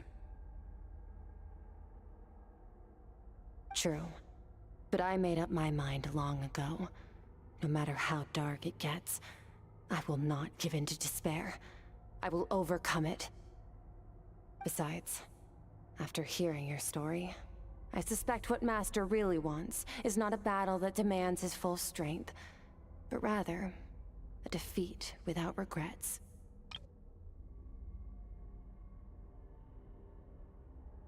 Oh? Since you're his friend, you must have some things in common. First time we came here, when you stabbed me through the fog and stole my power, I felt no emotion coming from that spike.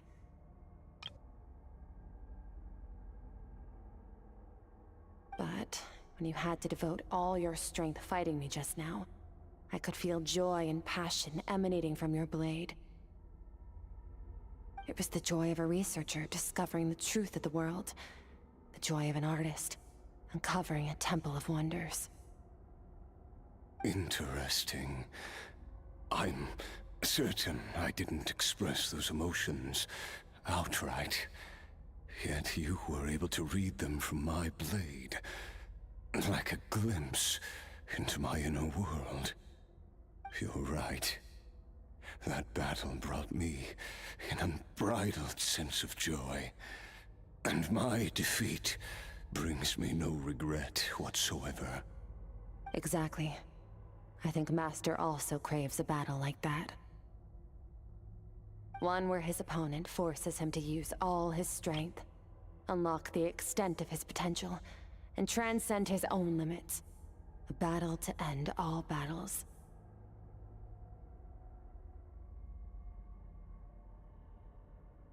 After which, all can come to an end, including, perhaps, his life.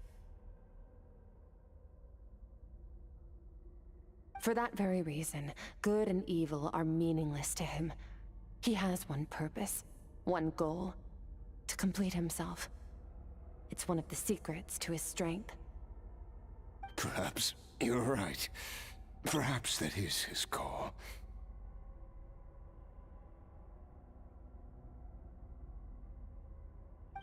What a battle that would be. Oh, to witness such a... Are you okay? Too many different kinds of power are surging through my body. The curse of immortality allows it all to coexist, but it does not remove the pain. I won't be able to hold on to my sanity for much longer. What a shame. I would have loved to witness that battle. Sertologi once offered to free me from this curse. Now, I must ask that of you, Skirk. Can you release me from the pain? I can, but not through death, if that's what you were hoping for. It's not a suitable punishment for your crime. As an alternative, I can take your consciousness, along with all the power you've consumed, and smash it to pieces. The impurities will dissipate, and under the curse of immortality, your mind and body will regenerate. When that process is complete, you will be back to who you were before, no longer tortured by powers you can't control. But it will be a time-consuming and painful process. The decision is yours to make.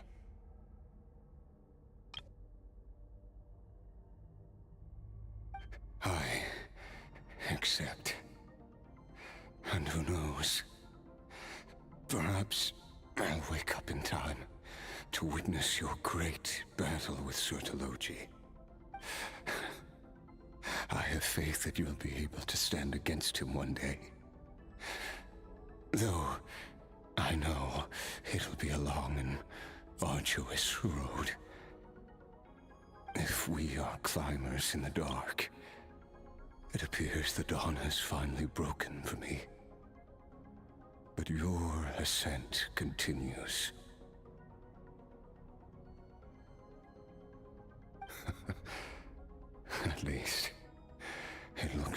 You are not alone on your journey. Yeah, Paimon is better. I will reach the top of this mountain, no matter what it takes.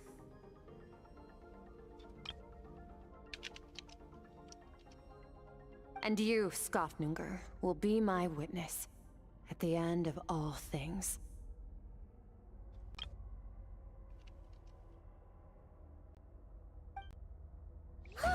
That's finally over. Let's get out of here. Huh! At least we don't have to make a mad dash for the exit like last time.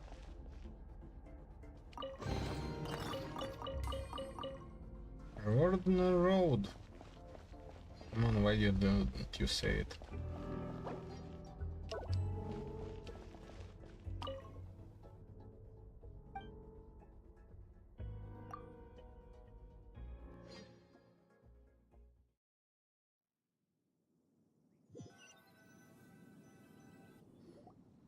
We did it! Ah, it's only been a few days, but it feels like forever. Once again, we've proved there's nothing we can't overcome. We're just that awesome. Wow, you sound even more confident than usual. Guess you really have become stronger. Today sure went by fast. It's night already. Oh wait, that reminds Paimon. The stars you mentioned, the ones that died out, are they back now? Yes. The power Skofnunger stole has been returned. So, the stars have regained their light. Great! Huh, it's crazy that you even noticed their light was gone. There are so many stars in the sky. If a few disappeared, Paimon definitely wouldn't be able to tell. I suppose it's because I have gazed upon this sky for centuries. The false stars, hanging in the meticulously planned sky, glittering with rotten light. Glittering with the rotten light. It's not real. And yet, it is for that very reason that I can look upon it and enjoy the momentary peace it brings.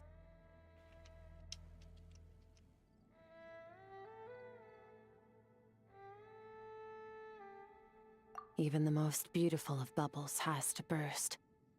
We will return to the real universe one day, whether of our own volition or not.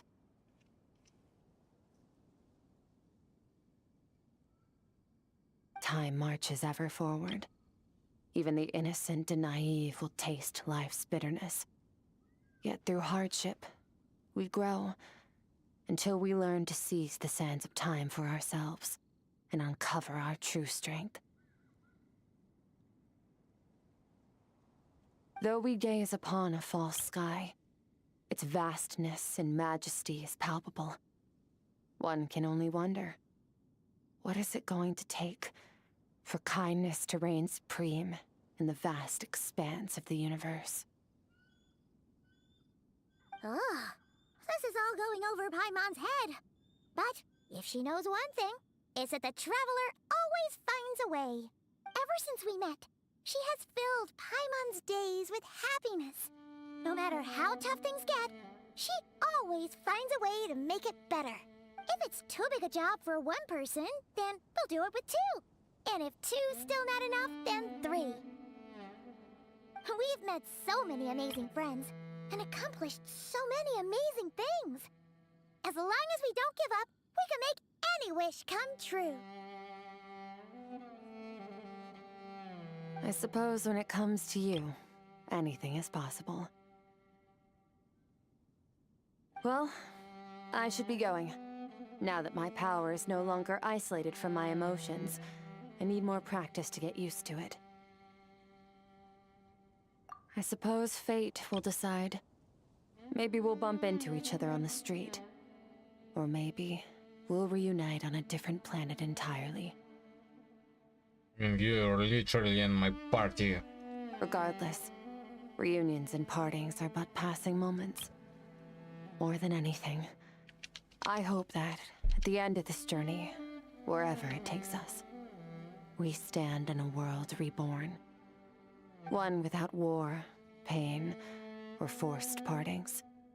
One where new life can bloom, even where there was once nothing but scorched earth. For this, we must all work to become stronger. If that's what you want to call me, I won't object. Goodbye. First master. Is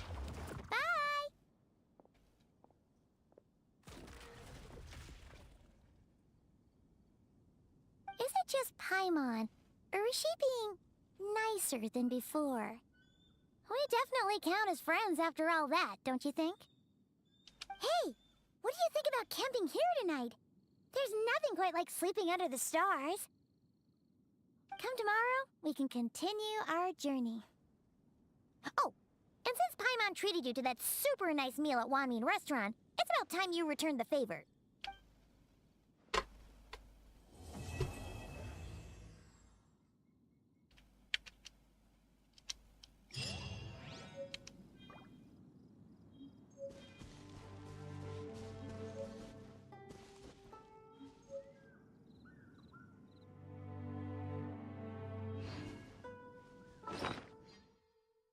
I'm literally pogging right now.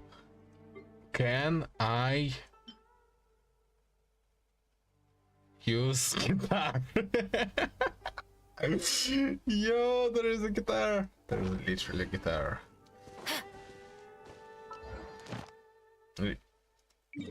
Go climb rewards.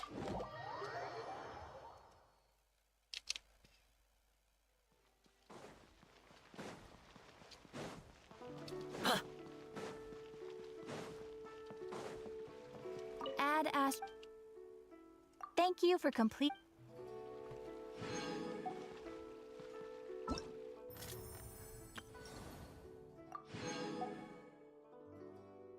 $19 hours, 41 minutes.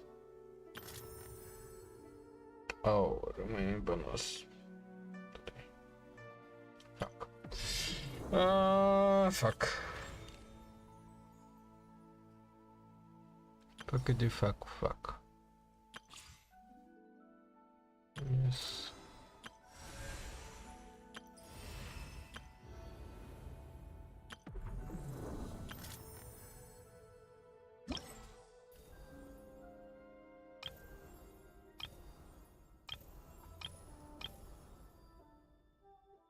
Oh, and it gives every option.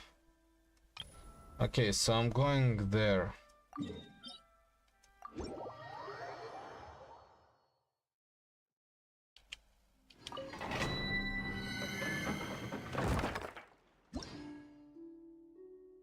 For Shenhes.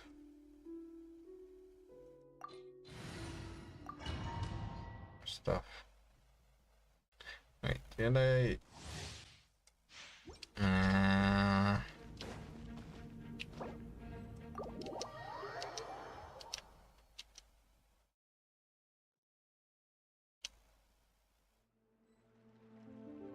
Let's start off with the first impressions and review of Neverness to Everness close.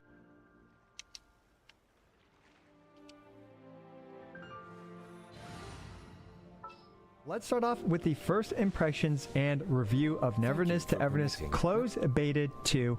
And just as a heads up, this video is not sponsored at all. This is just my honest opinions about the game after playing it for many hours now. Of course, I'd say I'm about 8 hours into the game, so definitely still very early game as far as gacha games are concerned.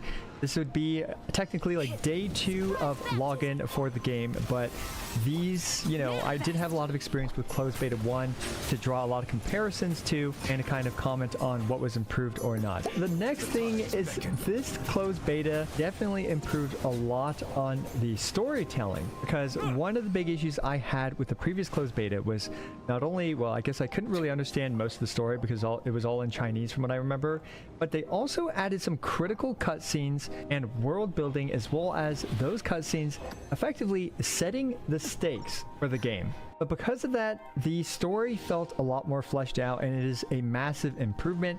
It's still quite confusing in all honesty, but fortunately they didn't give us too many giant lore dumps all at the beginning, and for the most part, even someone like me who is terrible with stories was able to keep up with roughly what was going on.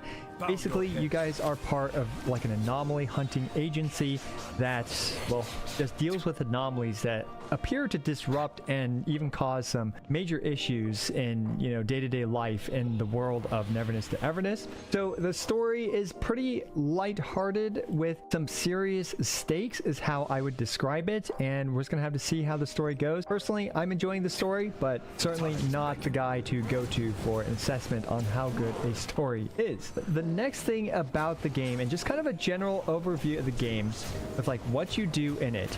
Well, you know, you use your characters, then you kind of go through town and you complete commissions and stuff like this, and you also combat anomalies in the game, where we can see here that, for example, if we click on this, we can go through the overworld tackling these anomaly challenges. And so far, none of these anomaly challenges have really been the same with another one. All of them have felt a bit different, a bit weird, a bit unique, and that is one big strength of the game, is that you are able to have a lot of unique experiences and boss fights with the game. My computer is a pretty solid computer, and my computer has a NVIDIA RTX 4090 as well as, you know, a lot of RAM. I think 64 gigabytes is this PC's, as well as a pretty decent processor. Basically, it is a pretty high-end gaming PC, and I'm running this on FHD, I believe, so not full resolution, and we are also running this on 60 FPS. You'll notice some stuttering as the game pretty much preloads and renders assets as you're playing the game, and that's one thing about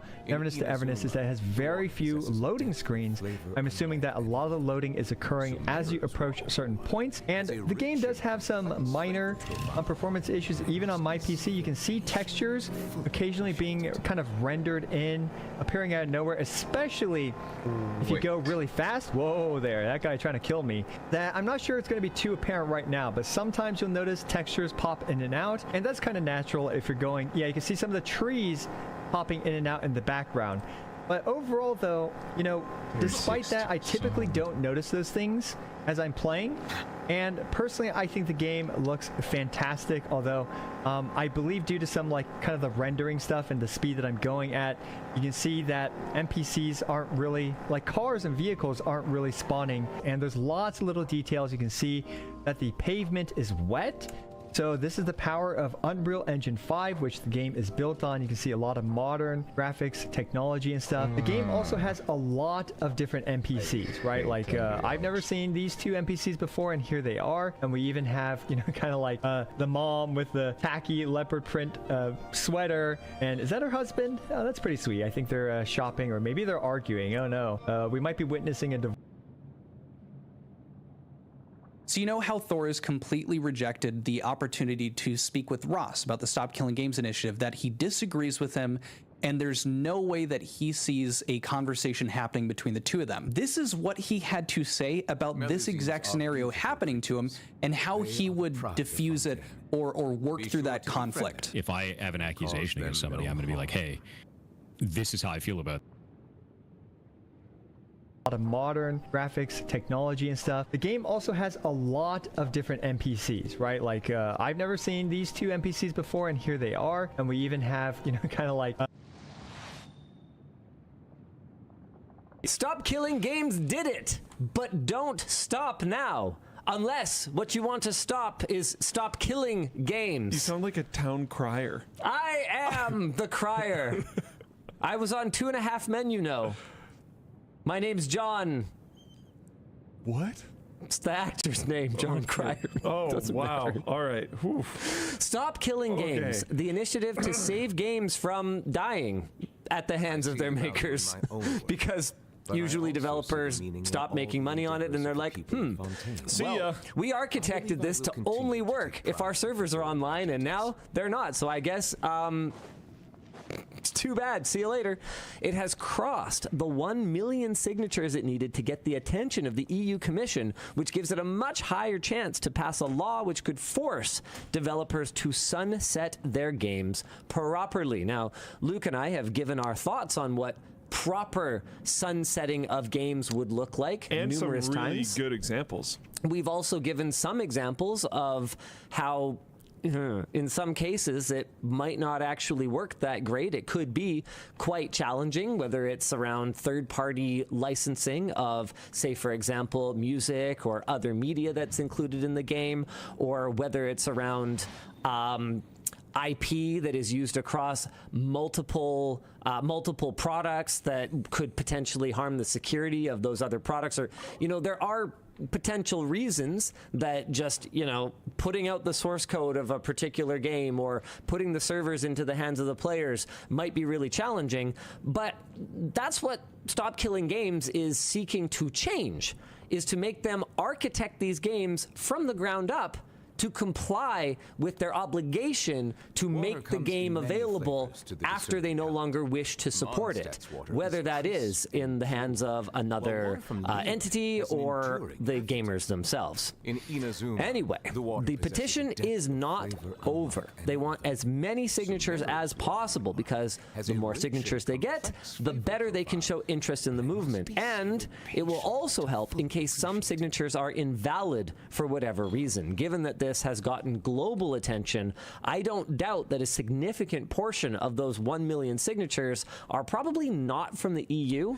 Yeah, there's a big push for questioning. Not only may they not be from the EU, but there's some questioning of if it was like botted to go higher with the intention of hoping that people would slow down once it passed its mark. So there's a lot of questions going on. In other news, because they have no sense of, irony, EA has announced that Anthem's servers will be shutting down on January 12th, 2026, and that the game will be removed from EA Play on August 15th, 2025. Man, there was some other terrible games industry news, but I guess none of it had to do with games that were actually released. You see Microsoft killed a whole bunch of jobs again? No, I didn't. Yeah, including some games that apparently were so promising that, like, Microsoft executives had to have the controllers, like, taken out of their hands when they were playtesting it. Like, and now it's dead.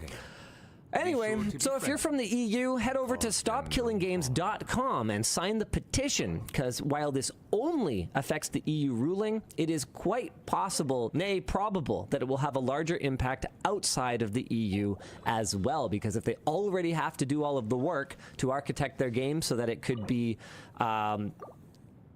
tied up into a nice little bow and then handed off once they no longer feel like supporting it, then I pretty much guarantee you that that would have a positive impact for players in other countries as well. Other continents, excuse me. Sorry, EU's not a country. There's also a UK-specific version of the petition on the same site. If you scroll down a bit, this has also reached the 100,000 signatures needed, but can always use more.